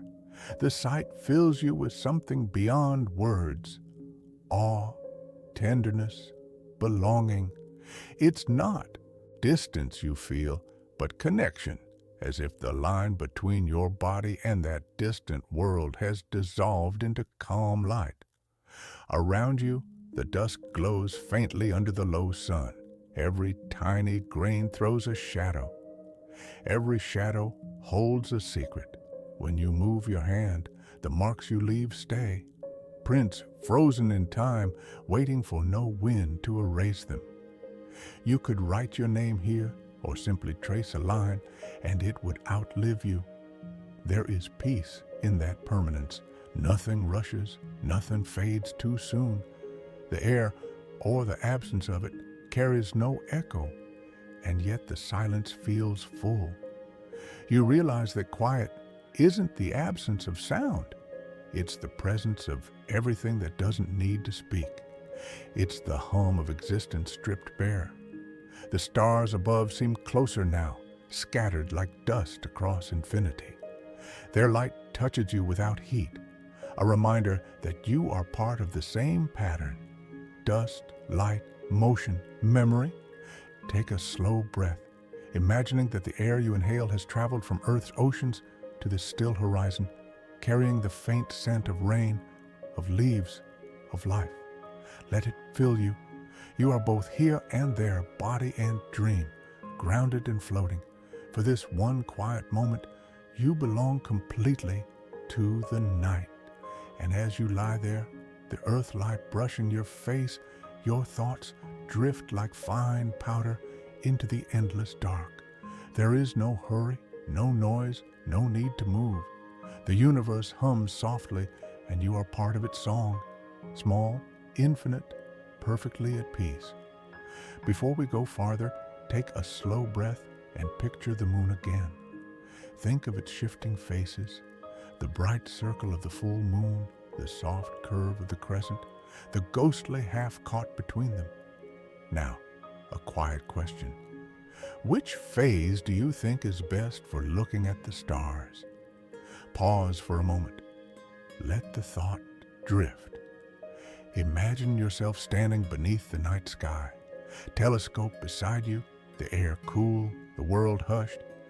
Which moon would make the stars shine clearest? If you guess the new moon, you're right. When the moon hides its light, the rest of the universe reveals itself. With no reflection to drown them out, the stars step forward, sharp and countless, their stories finally visible. The dark sky becomes a window without glare, a pool of perfect black glass.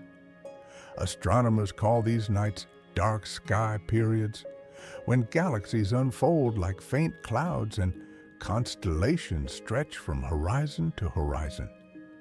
The absence of light becomes a kind of vision. It's a gentle truth. The less we see of the moon, the more we see of everything else. Darkness, it seems, can be an ally, not an emptiness, but a space that allows other lights to bloom. The new moon is humility written in the sky, a reminder that even the brightest must sometimes fade to let others shine. The stars wait for that retreat. They trust the rhythm of disappearance and return, and so should we. When the moon is full, its beauty is singular, commanding, but when it disappears, it becomes a frame for infinity. We too have our full phases, days of shining outward, busy, seen, and we have our new phases, quiet nights of withdrawal, reflection, healing. Neither is better. Both complete the cycle. The darkness between bright moments is not failure, it's rest. It's the pause that gives meaning to light. So next time the sky feels empty of the moon, step outside and look up. Notice how the stars seem to multiply, how the Milky Way stretches like a river of frozen breath. You might even see a faint satellite gliding past, or a meteor tracing a line that vanishes as softly as it came. All of it exists, whether the moon shows itself or not. The universe never leaves. It only waits for you to notice. Breathe in that vastness now. Let it remind you that absence can be fertile, that stillness has depth. The moon is simply resting, and in its rest, the cosmos shines brighter.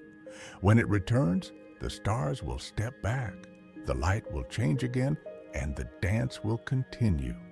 Brightness, darkness, discovery, calm. There is a particular electricity that hums through the air when the moon is full. Poets have felt it for centuries, a quickening of imagination, a thrum beneath the skin. Painters find their colors deepening. Musicians hear new harmonies hiding inside silence. It isn't madness, though that's what people once called it. It's something gentler, more human, an overflow of awareness, the mind's response to beauty that refuses to sleep. The full moon turns the night into a blank page, and creation begins to write itself. Imagine a painter at an open window, moonlight spilling across their canvas. Each stroke catches silver highlights. Every brush glows faintly with reflected light. Or a writer walking alone, notebook in hand, the page almost luminous under the sky's wide gaze. The moon watches, and somehow words come easier. The light is cool, honest, revealing. It shows shapes that daylight hides. It gives the world contour, poetry, tenderness. Inspiration flows not from brightness, but from balance, the quiet between shadow and glow. Artists through history have called that feeling many things: lunacy, muse, fever, blessing. But perhaps it's simply synchronization, the mind aligning with the fullness above. As the moon swells to its roundest form, so do thoughts, swelling to completion. The same gravity that stirs the tides tugs softly on creativity, raising emotions to the surface. We see more, feel more, remember more. The full moon opens the heart like a window, and light floods in, patient and silver. Even those who never pick up a pen or brush can feel it. Restlessness, nostalgia, sudden longing, all are part of the same pull. The world grows sharper under the full moon's gaze, and the self becomes more visible. That's why art thrives then, not because we go mad, but because clarity becomes unbearable and must be shared. Expression becomes release, the human way of echoing lunar brightness. When the moon begins to wane again, creativity quiets, settling like dust after a storm of light. Ideas cool, colors soften, melodies fade into hums, but the fullness remains inside us, the proof that something vast touched our smallness and left it glowing. Every painting, poem, song born under the full moon carries a trace of that light, a shimmer that never dries. So when the next full moon rises, step outside. Let the glow find your face. Maybe it will stir a thought, a sketch, a single sentence that feels like truth. Let it. You're part of the same creative current that flows through every artist who ever looked up and whispered how bright it is tonight. The moon doesn't create madness. It simply gives inspiration a mirror. And in that reflection, your own light begins to shine. Every culture has looked at the moon and found a story staring back. Some saw gods, others saw lovers, some saw faces, some saw warnings, all saw meaning. The moon has never been just a rock. It has always been a mirror for the imagination. In its glow, humanity has written its own reflection again and again, shaping myths that explain not just the sky, but the soul. In ancient China, poets spoke of Chang'e, the moon goddess, who floated away from Earth, leaving her lover behind. Each mid-autumn festival, people eat mooncakes and lift lanterns to remind her she's not alone. In Japan, the rabbit in the moon pounds rice cakes for eternity, a soft echo of playfulness written into shadow and light. The Greeks imagined Selene driving her silver chariot across the heavens. The Aztecs saw Coyolxauhqui, the moon goddess, shattered into stars. Each myth carries the same undercurrent, that beauty and longing are inseparable, that light is born from loss, that the moon understands both. Farther west in Africa, the moon often appears as a gentle teacher, reminding the sun of humility, reminding humans that all brightness fades and returns. Among the Maori of New Zealand, the moon, Marama, guides planting and fishing, marking time in the heartbeat of light. In each story, the moon does what it always has, connects cycles, seasons, hearts. Even when names change, its meaning stays the same: balance, rhythm, return. Psychologists today might call these tales projections of the unconscious. The human mind needs symbols, patterns, reflections. But those old myths feel truer than analysis. They reveal how deeply we trust the moon to hold our emotions for us: sorrow, joy, confusion, love. It watches without judgment. Its face changes, but never stops looking. That consistency makes it the perfect confidant. When the world below was unpredictable, the moon's slow return was proof that some things endure. Think about the way stories move through time, like tides. The same moon that guided Egyptian priests now watches over modern cities. Children in apartments trace its shape through windows, just as ancestors once did through smoke. The details shift, but the story remains. The moon listens, The moon returns. The moon forgives. And maybe that's the point of every myth, not to explain the moon, but to remind us of ourselves. We are creatures of change who crave constancy. We fade, we brighten, we begin again. The moon shows us how to do it gracefully. When it disappears, it doesn't mourn. When it shines, it doesn't boast. It simply follows its path again and again until even the darkest sky begins to glow. So tonight, if you find yourself spinning old thoughts, look up. The same moon that heard ancient prayers hears yours. It's been collecting them forever, turning grief into glow, stories into light. Take a slow breath and let the stories settle. From the poets of China to the travelers of Africa, from the myth makers of Greece to the dreamers of now, all have looked up at the same moon and seen themselves. Every tale, every song, every whisper beneath its light has been a mirror. The moon reflects not only sunlight, but the human mind, its curiosity, its longing, its endless search for meaning. We project our emotions into that glow and receive them back softened, made beautiful by distance.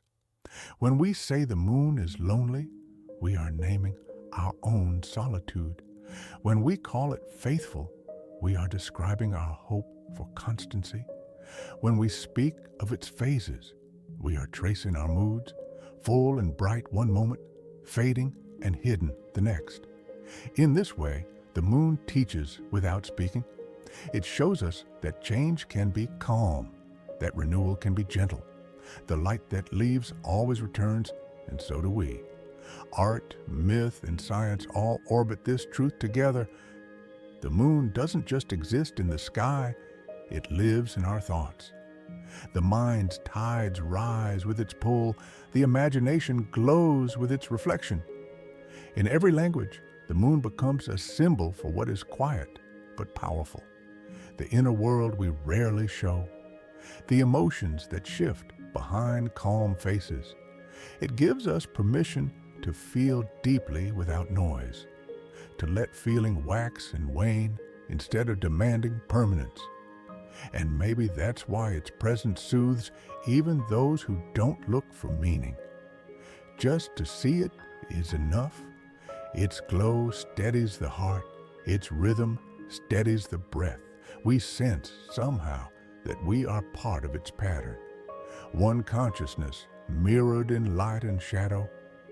The moon reflects humanity's mind because it reflects humanity's stillness. It is the pause between thoughts, the silence between songs. So as this chapter of reflection nears its close, remember, you don't have to understand every feeling to honor it. Just as the moon waxes and wanes, so do you. You can fade for a while and still be whole. You can rest in shadow and still shine again. That is the rhythm of all things, the mind, the moon, the universe itself. And if you've been listening this far, breathing with the pace of these stories, take a moment to let me know you're still with me. Comment, son, if you've seen a bit of yourself in the moon tonight.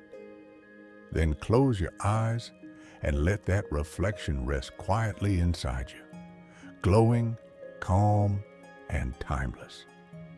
And if you've been breathing with the pace of these stories, let this thought linger a little longer.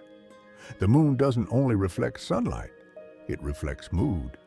Its phases move through you too, shaping calm and rest, curiosity and renewal.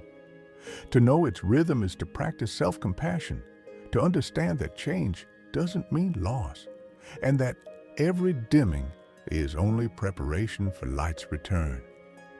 If this quiet truth has touched something in you, take a slow moment and tap like softly, as if placing a fingertip on moonlight. It tells the rhythm you're still here, still glowing, still turning with the tide.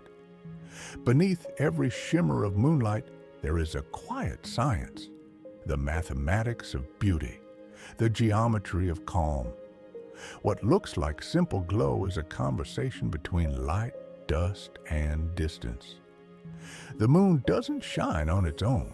It borrows, bends, and returns sunlight, softening its edges until even harsh brightness becomes gentle. When photons strike the lunar surface, they scatter across countless tiny glass beads, relics of old eruptions.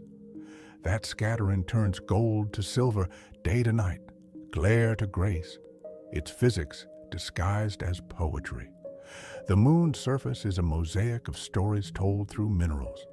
Basalts, born from ancient lava, give it its darker shades. Highland rocks, pale and powdered, catch sunlight like snow. Together, they form the delicate contrast we see from Earth. The seas and the mountains, the face we call familiar. Every crater is an equation in slow motion: impact, compression, release. Even stillness leaves evidence of movement. When you look up, you're reading the record of collisions that built calm from chaos. Astronomers study those patterns the way poets study rhythm. They measure reflectivity or albedo to learn how the surface holds light. The brightest regions, like the highlands near Tycho crater, bounce back sunlight almost perfectly. The darker plains absorb it, glowing with subdued warmth. The result is a celestial chiaroscuro, light and shadow balanced in exact proportion, nature's own painting. This is the science beneath serenity. Physics performing tenderness. Through telescopes, scientists have mapped nearly every ridge and valley. They've measured temperature swings from burning heat to frozen night, cataloged minerals that hint at volcanic youth, and even found traces of water locked in ice. The moon, once thought barren, now reveals hidden pockets of potential, clues that water may one day flow again, at least in whispers. Each discovery deepens our understanding, not just of the moon, but of ourselves. We too hold light and shadow. We too are shaped by impact, yet keep reflecting. What's most beautiful about this science is how it merges precision with wonder. The more we learn, the more mysterious the moon becomes. Each fact opens a doorway to awe. Every number glows softly with meaning. Science doesn't take away the magic. It explains why the magic works. And that explanation is its own kind of comfort. So next time moonlight spills across your room, remember, behind that calm lies motion, math, and memory. Every photon has traveled hundreds of thousands of kilometers to meet you. Every shimmer carries the signature of chemistry and chance. And somehow, through all that complexity, the result is peace, light transformed into rest. That is the quiet miracle of science beneath the glow. That understanding the universe doesn't shatter wonder, it deepens it. Every handful of lunar dust tells a story that began before Earth had oceans. Each grain is older than any mountain, older than most of the stars we see tonight. This dust, fine, gray, sharp-edged, is what remains of countless impacts. Meteors that struck with silent fire and left the surface powdered with memory. There is no wind to move it, no rain to wash it away. The same particles that clung to an astronaut's glove still lie where they fell, untouched for half a century. The moon keeps its chemistry perfectly, like a library of time. Under a microscope, lunar dust looks almost alive, tiny shards of glass and mineral splinters fused together by heat. Scientists call these fragments regolith, a word that means blanket of stone. It stretches across the entire moon, layer upon layer, each one marking an era of collision or calm. Mixed within are traces of olivine and pyroxene, crystals once molten, now frozen mid-motion. Some bits even contain glass beads, born when meteor strikes melted rock into droplets that cooled before they could fall. These beads catch light like stars trapped in dust, explaining the moon's subtle shimmer. The chemistry is simple, yet profound. Oxygen, silicon, magnesium, iron, calcium, aluminum. The building blocks of the moon are the same as those within our own bones and soil. That's no coincidence. Earth and moon were once one, a single molten world split by impact and cooled into two bodies that forever orbit each other. When you hold a small stone in your hand, you're touching material born of the same cosmic recipe. The connection isn't poetic imagination, it's literal. You and the moon are made of the same dust. In some places near the poles, instruments have found hints of water molecules locked in shadowed craters, ice that has never seen the sun.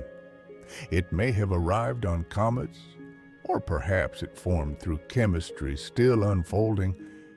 Either way, it whispers that even here, in the silence of space, transformation continues. The moon's dust isn't dead matter. It's dynamic, still reacting to sunlight, still releasing faint breaths of oxygen. What looks cold and lifeless is quietly alive with possibility. Think about that for a moment.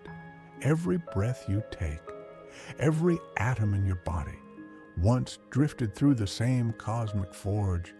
The calcium in your bones, the iron in your blood, the oxygen filling your lungs, all were shaped in the same stellar fires that built the moon.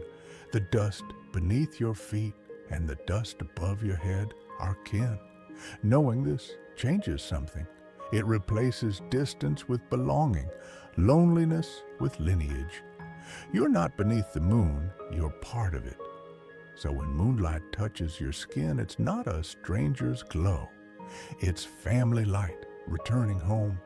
The dust of time, scattered across billions of years, has found its way back to itself. Through you.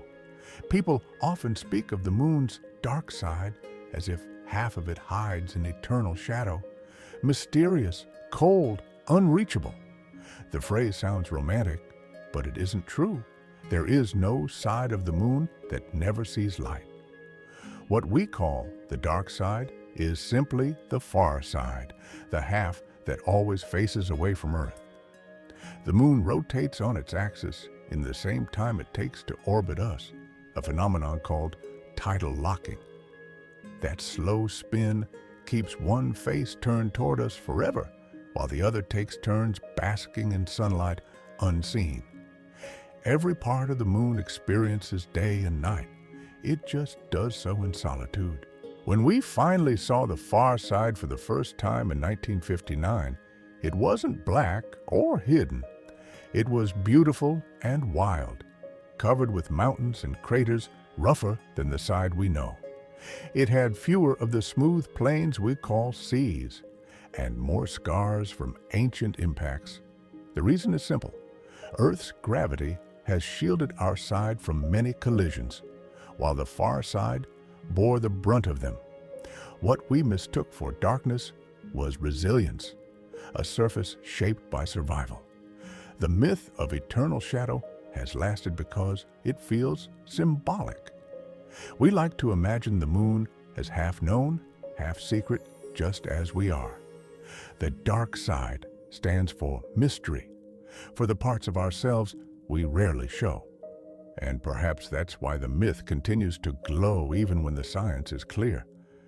It speaks to something human, the need to believe that light and shadow coexist, that even the calmest face hides stories untold.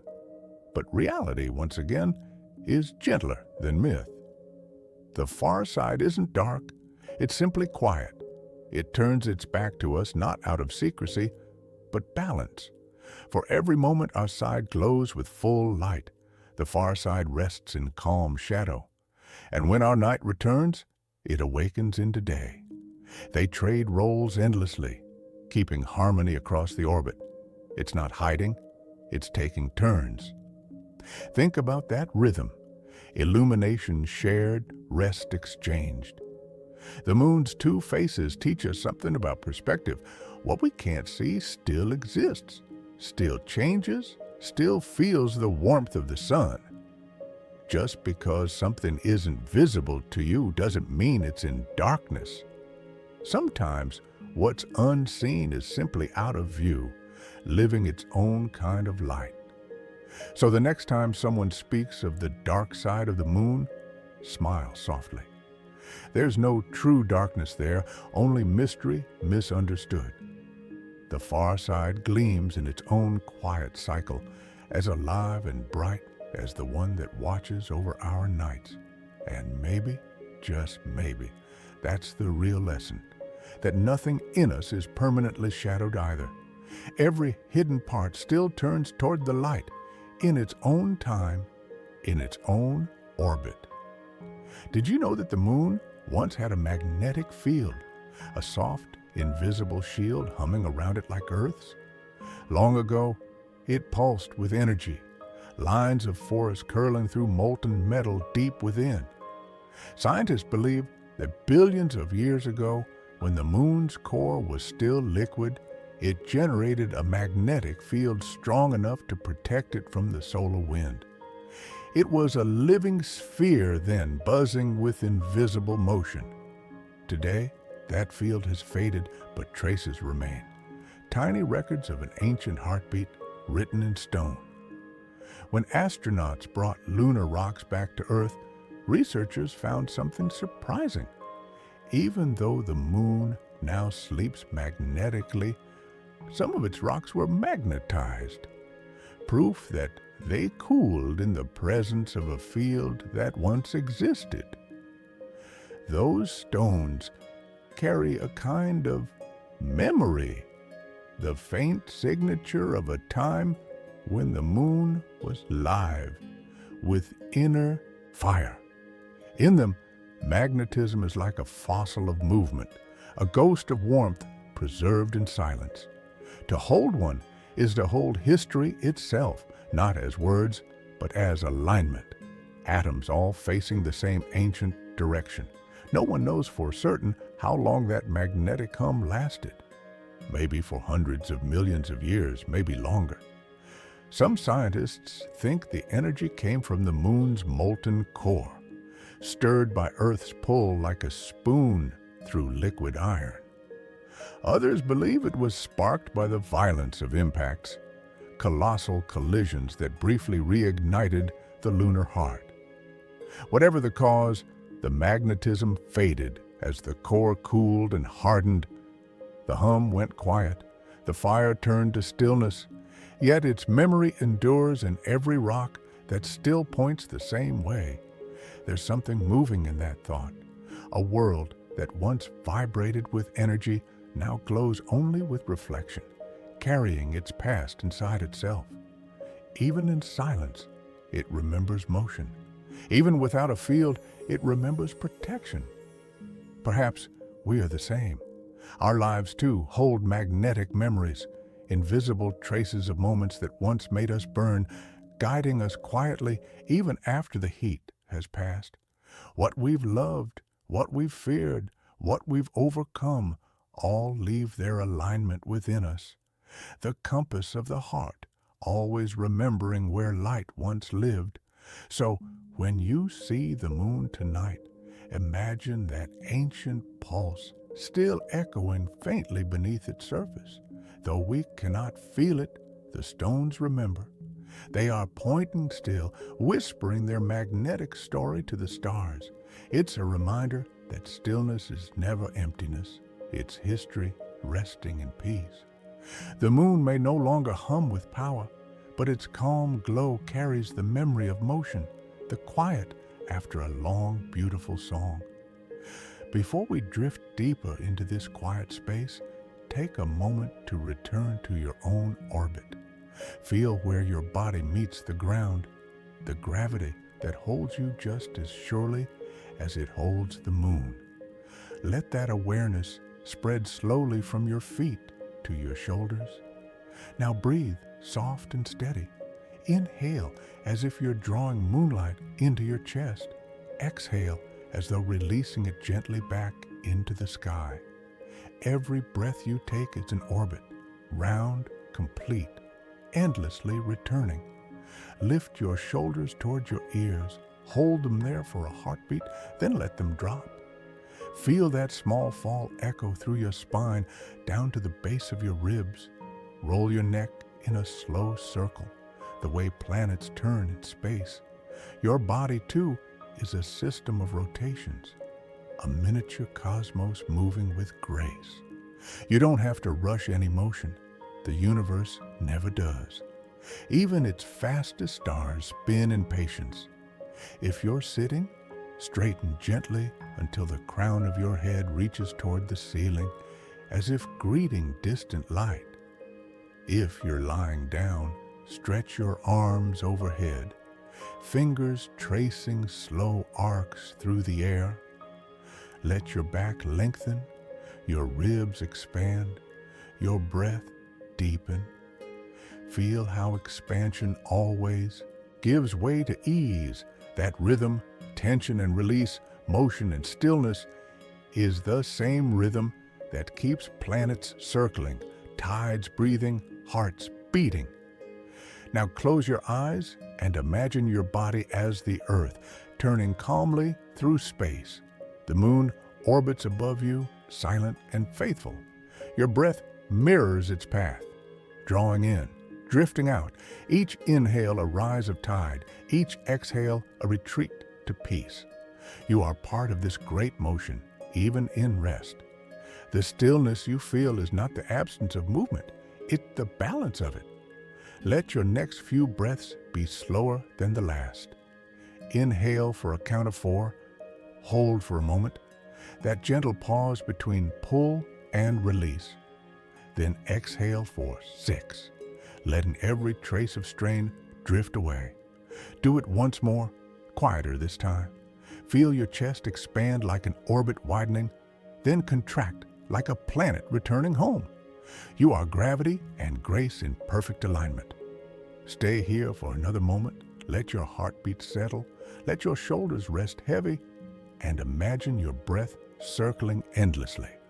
A perfect, peaceful rotation. You are orbiting calm itself.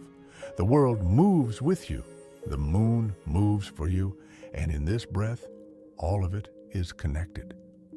Long before the moon became the calm companion we know, it was a world of fire.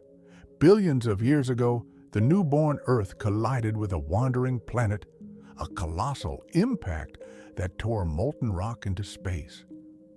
Out of that chaos, the moon began. It was once a blazing sphere of magma, glowing red and gold against the blackness. Rivers of liquid rock flowed where craters now rest. The air shimmered with vaporized stone. What we see as serenity was born from unimaginable heat. As the molten surface cooled, the first crust formed, cracked, scarred, reshaped again and again by meteor storms. Each collision carved valleys, raised mountains, and left circles of memory that still shine through telescopes today. Over time, the lava seas hardened into the smooth plains we call Maria, the lunar seas. What was once motion froze into calm, and calm became beauty. In those transformations, the moon wrote the first lesson of time, that every storm eventually finds stillness. The cooling took millions of years. The outer shell solidified, the inner heat retreated.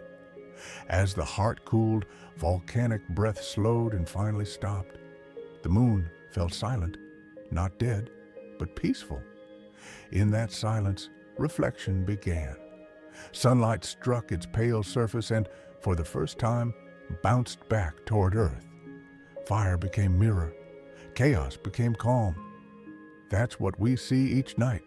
The afterglow of creation turned into compassion. Scientists trace this evolution through chemistry and rock samples, through isotopes that reveal a shared origin with Earth. Every layer of the moon's crust holds a time stamp, a page in the slow autobiography of transformation. Once a violent child of impact, it grew into balance, its surface teaching patience through erosion, its light teaching humility through reflection. The moon story is not one of destruction, but of renewal, how even the fiercest beginning can soften into peace. And if you listen closely, the lesson feels personal. Inside every human life burns a similar evolution. We begin in motion, in energy and fire, learning only later how to cool, to rest, to reflect. The calm we carry in maturity is not weakness. It's the tempered glow of survival. The moon shows us this truth without words.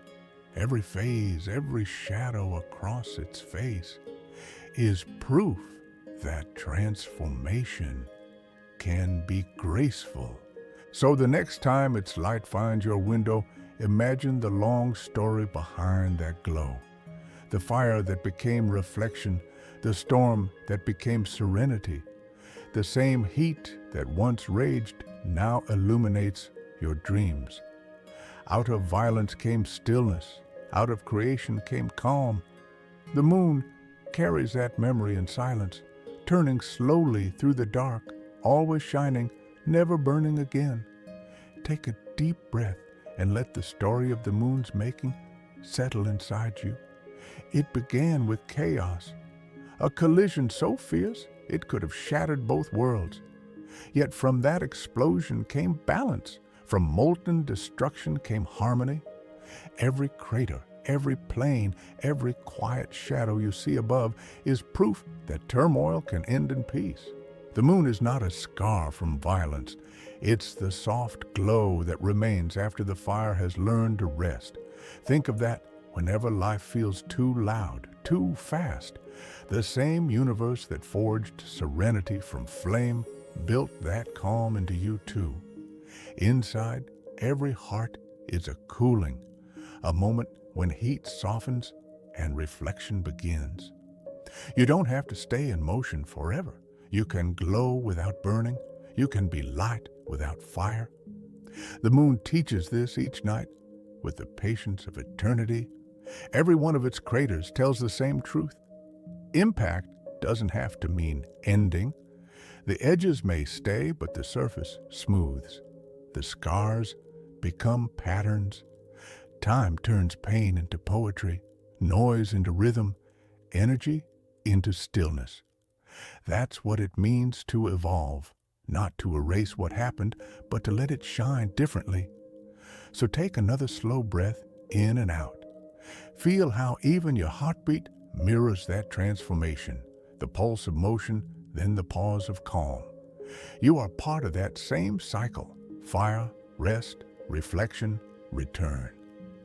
The moon above and the quiet within you are one story told two ways. If that thought feels soothing, let it land gently in your chest. You've just witnessed billions of years turned into peace. Tap like softly if this truth reached you, not as reaction, but as reflection. Then close your eyes for a moment and whisper it to yourself. From fire came calm. If the moon were gone, the world would not feel the same. The oceans would lose their rhythm, the seasons would lose their grace, and life, as we know it, might not have learned to begin. Though small beside the earth, the moon's pull has always been quiet guardian, guiding the pulse of everything that breathes. It steadies our planet's spin, softens the chaos of climate, and times the heartbeat of the sea. Its gravity shapes life with patience so subtle we forget to notice it. The moon keeps the earth tilted just right, 23.5 degrees, enough for seasons to exist, but not enough for them to tear the world apart. Without that balance, the poles could tip wildly, the tropics could freeze, and life would struggle to adapt. Instead, the moon's pull holds the axis steady, keeping spring and autumn predictable, letting life trust time. Flowers bloom because of that steadiness. Migrations follow it. The rhythm of birth and rest, growth and retreat, all lean on lunar grace. And then there are the tides, the planets breathing. Twice each day the oceans lift themselves toward the moon, exhaling gently as it moves away. This slow inhalation and exhalation has shaped coastlines, sculpted ecosystems, and perhaps even nurtured the first stirrings of life. Scientists believe that long ago tidal pools warmed and cooled with the moon's rhythm, concentrating the chemicals that eventually became cells. In that sense, we are all tide-born, the moon's children carried forward by its invisible hand. Even now, its influence threads through every system we know. The rotation it slows gives Earth longer days, each century stretching by tiny fractions of a second. That gentle braking allows energy to redistribute, balancing oceans and winds. The moon gives structure to time itself, setting the measure for calendars and cycles. Every full moon that rises is a natural metronome, reminding the planet to keep time, to breathe, to rest. It's humbling to realize how much this silent companion does without words or will. It does not command the earth, it partners with it. The two move together, adjusting, responding, never breaking contact. The moon is the quiet regulator of chaos, the unseen balance in our existence. Life thrives in its rhythm the way music thrives in tempo. Too fast and it's noise, too slow and it fades. The moon keeps us in perfect time. So tonight, as you breathe and feel your pulse, remember you are moving in step with an ancient partnership. Every inhale mirrors the tide's rise. Every exhale mirrors its fall. The calm you feel isn't separate from the moon's work. It's part of it. You are made of balance, living proof that harmony can be born from gravity and grace. Close your eyes and imagine an earth without the moon. The night sky would still shimmer with stars, but it would feel strangely incomplete, too sharp, too still, missing its rhythm. The tides would weaken to whispers. Oceans would barely breathe. Without that steady gravitational hand, the world's tilt would wobble like a spinning top near the end of its motion. Summers would scorch, winters would freeze, seasons would lose their balance, and time itself would begin to unravel. The moon's absence would not just dim the sky, it would rewrite the planet's story. The axis of Earth, now held steady by lunar gravity, would swing wildly over millennia. Regions that once basked in sunlight would shiver beneath long, endless winters. Others would wither under unbroken heat. The stability that allowed forests to grow, animals to migrate, and civilizations to rise would crumble into chaos. The calendar would lose its measure, and with it, the sense of time that connects us to nature's rhythm. The oceans would fall quiet too. Without strong tides, coastlines would stagnate. Nutrients that the sea once carried to the shore would settle into stillness. Marine life would lose its heartbeat, the cycle of feeding and renewal fading into silence. Coral reefs, those great listeners of the moon's pull, would lose their cue to spawn. The connection between sky and sea, that ancient conversation, would go silent. Even the air we breathe would feel the change. The moon's gentle tug slows Earth's rotation, stretching our days ever so slightly over eons. Without that break, the planet would spin faster. A day would shorten to a few hours, winds howling endlessly, storms sweeping across continents like breathless waves. Light and dark would chase each other too quickly for rest. The body, the mind, would lose its rhythm. And perhaps most haunting of all, the night would lose its comfort. Without the moon, darkness would deepen. Travelers, dreamers, and lovers would look upward and find only emptiness. The stories we built around that silver face of hope, renewal, reflection would have nowhere to rest. Humanity would still gaze upward, but the sky would no longer answer. It's strange how much one silent companion means. The moon doesn't speak, yet it keeps everything in order. Its gravity keeps us steady. Its light keeps us gentle. Take it away, and we lose more than science. We lose balance, poetry, and peace. The moon's absence would remind us of what we rarely notice, that harmony depends not on noise or power, but on presence. So when you next see its glow spilling across the night, think of how fragile equilibrium can be, and how something so small, so quiet, can hold a whole world steady. The moon may seem distant, but its touch shapes every breath you take. In its company, the earth rests easy. In its absence, everything would forget how to breathe. Take a slow, deep breath, Victor, and let everything you've just imagined fade into calm understanding. The moon isn't just decoration in the sky. It's the reason balance exists at all. Every gentle tide, every stable season, every rhythm of life owes something to that quiet companion circling above. Its gravity holds us steady. Its reflection soothes our nights. From molten birth to silver peace, it has always been the still point around which Earth learns to breathe. We've seen what happens when balance is present. Oceans rise and fall like lungs. Forests bloom in rhythm with light, and time moves in grace. And we've glimpsed what would happen if that balance were gone. A world out of tune, spinning too fast, hearts forgetting their pace.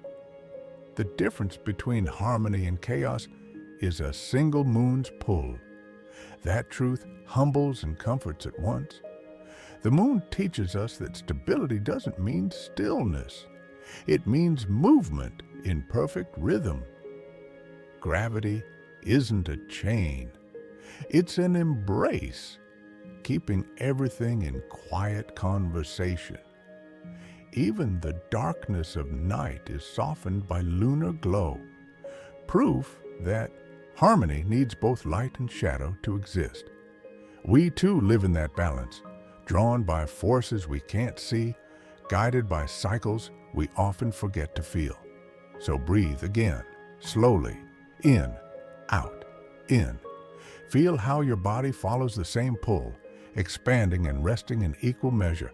You are a reflection of the same law that shapes oceans and stars. Your calm is the echo of cosmic rhythm. When life feels unsteady, remember the moon, patient, turning, unhurried. It reminds you that everything finds equilibrium eventually. Even chaos slows, even rest returns. That's the balance of existence, motion and stillness, fire and reflection, gravity and grace. The moon doesn't force it. It simply holds space for it to unfold. And as long as it circles above, that balance will endure, gentle, eternal, and luminous. The moon embodies balance. Its gravity keeps Earth's rhythm. Its glow softens the dark, and its patience mirrors the calm we seek within. Without it, the world would lose its measure. With it, life moves in harmony. Knowing this invites gratitude, a reminder that every breath and every heartbeat belong to the same steady pull that keeps oceans, seasons, and souls in tune. The moon's quiet orbit is proof that peace is not absence of motion, but motion in perfect grace. If this truth felt grounding, comment balance to remind yourself that calm is cosmic, and you're part of it. There's a reason we talk about feeling moonstruck. The moon doesn't just move oceans, it moves something quieter inside us, the tide of emotion. Each phase seems to mirror the rhythm of our moods, the bright expansion of fullness, the soft retreat of waning, the renewal of the new moon's dark. It is as though our hearts have always been watching the sky for cues on how to feel, learning calm from its patience and release from its changes. The moon has never needed to speak. It simply reflects, and in that reflection, we find ourselves. Ancient cultures understood this connection instinctively. They tied the moon to emotion, intuition, fertility, and healing. To them, it wasn't coincidence that water, the element of feeling, moves to lunar rhythm. Even today, research hints that our bodies respond to its pull in subtle ways. Sleep cycles, hormone patterns, even heart rates shift with its phases. Science measures what mythology felt. That emotion, like tide, rises and falls to an unseen gravity. Perhaps that's why the moon feels like a confidant. You can tell it things you can't tell anyone else. Its face never changes expression, yet it seems to understand. When you're happy, its glow feels like agreement. When you're lost, it seems to listen. The light that reaches you is ancient, but the comfort it brings is immediate. In its quiet presence, emotion finds safety, not to disappear, but to breathe. And maybe that's what makes it such a perfect mirror. It shows you that change is not failure. You can wax and wane too. You can be full without apology, and you can rest in shadow without guilt. Every phase is valid. Every phase belongs. The moon never rushes its return to brightness, and neither should you. Emotion is meant to move, not stay fixed. What feels heavy tonight will lighten again. What feels distant will circle back. So when you look up, don't just see the moon. See your reflection in rhythm and patience. Feel how its calm steadies your pulse, how its silence lets your feelings breathe. You don't need to hide your tides. They're part of the same pattern that makes the universe beautiful. The moon doesn't fear its darkness, and neither should you. Both are phases of the same light. Take one last slow breath in and out. Imagine your emotions as waves drawn gently by that glow. Never too high, never too still, always finding balance. The moon teaches without words. Feel deeply, rest fully, return gently. That is its light's true lesson. The heart, like the sky, is meant to change. Did you know that moonlight isn't really light from the moon at all? What we call moonlight is sunlight, ancient, borrowed, and softened. Every silver shimmer you see is a reflection. Sunlight that has traveled 93 million miles to Earth, paused briefly upon the moon's dust, and then continued its journey into your eyes.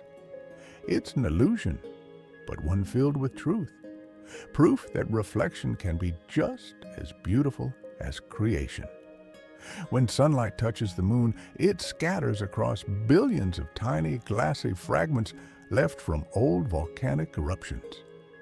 These particles bend and diffuse the light, washing away its harshness until only calm remains. That's why moonlight feels gentle, not because it is weaker, but because it has learned to travel through silence. It's light that has been tempered, softened by distance, purified by dust. It's not new light, yet it feels like a blessing every time it finds you. This illusion reminds us that beauty often lies in reflection, not in brilliance. The moon makes no light of its own, yet it becomes a lantern for the world. Its glow guides travelers, soothes oceans, and stirs emotion, all by returning what it once received. There's a quiet grace in that, the ability to give back without needing to burn. We might envy the sun's power, but we live under the moon's peace. Think of how that truth mirrors the heart. We too absorb light from others, kindness, love, inspiration, and reflect it in our own way. We shine not by constant creation, but through resonance. The moon shows us that reflection is not imitation, it's interpretation. It takes something bright and transforms it into something soft enough to touch. It teaches that gentleness doesn't mean weakness. It's the art of transforming energy into calm. So the next time you walk under the moon, remember what you're really seeing.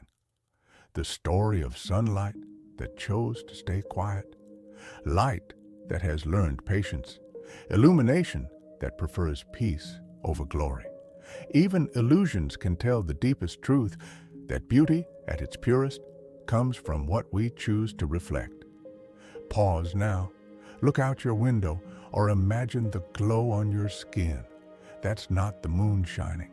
That's sunlight made tender by distance, reaching you in its gentlest form. And maybe that's the real miracle, that something so far away can still find you softly and remind you how to shine without burning. Moonlight is borrowed sunlight, proof that reflection is its own kind of radiance. The moon teaches us that we don't need to generate light to share it. Receiving, softening, and returning it can be just as powerful.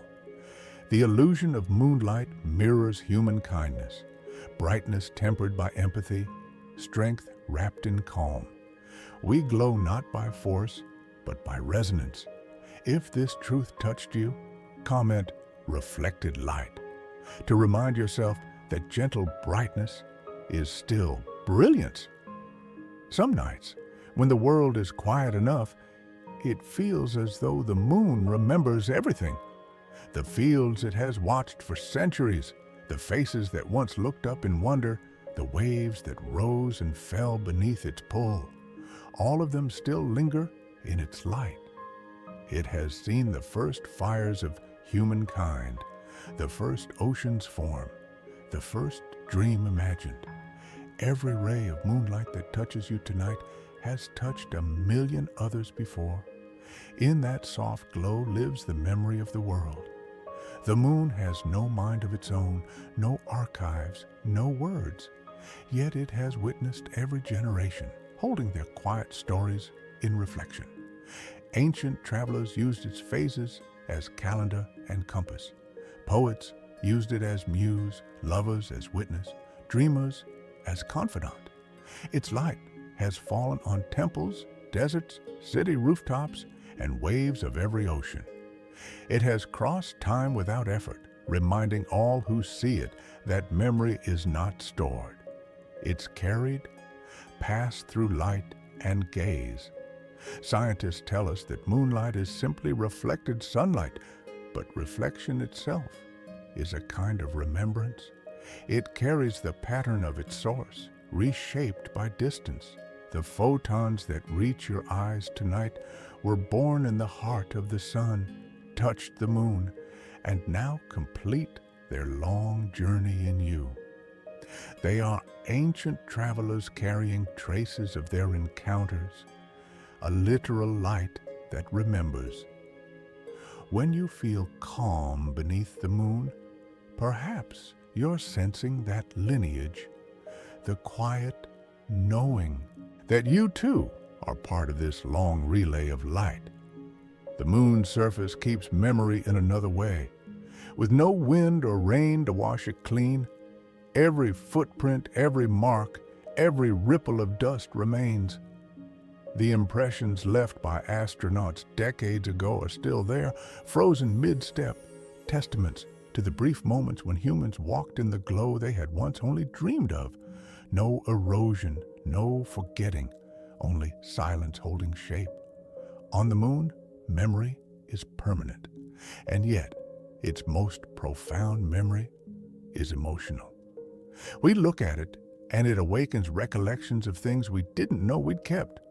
A childhood night, a hand held in the dark, a wish whispered without words.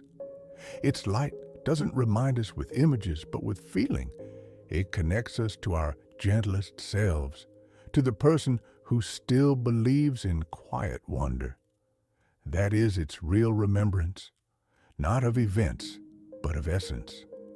So tonight, when moonlight finds you, let it wash over your skin like time made visible. Imagine that it carries every moment it has ever touched. And now it carries you. You become part of its record, part of the continuum of light and memory.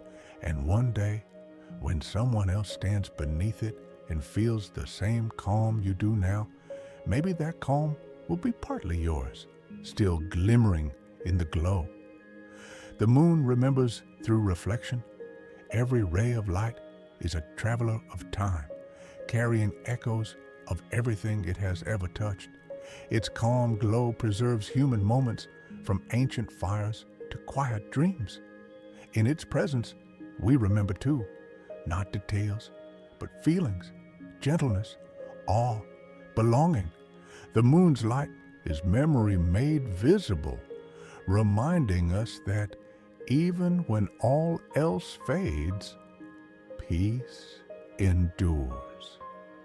If this reflection made you feel connected to time itself, comment "still remembering"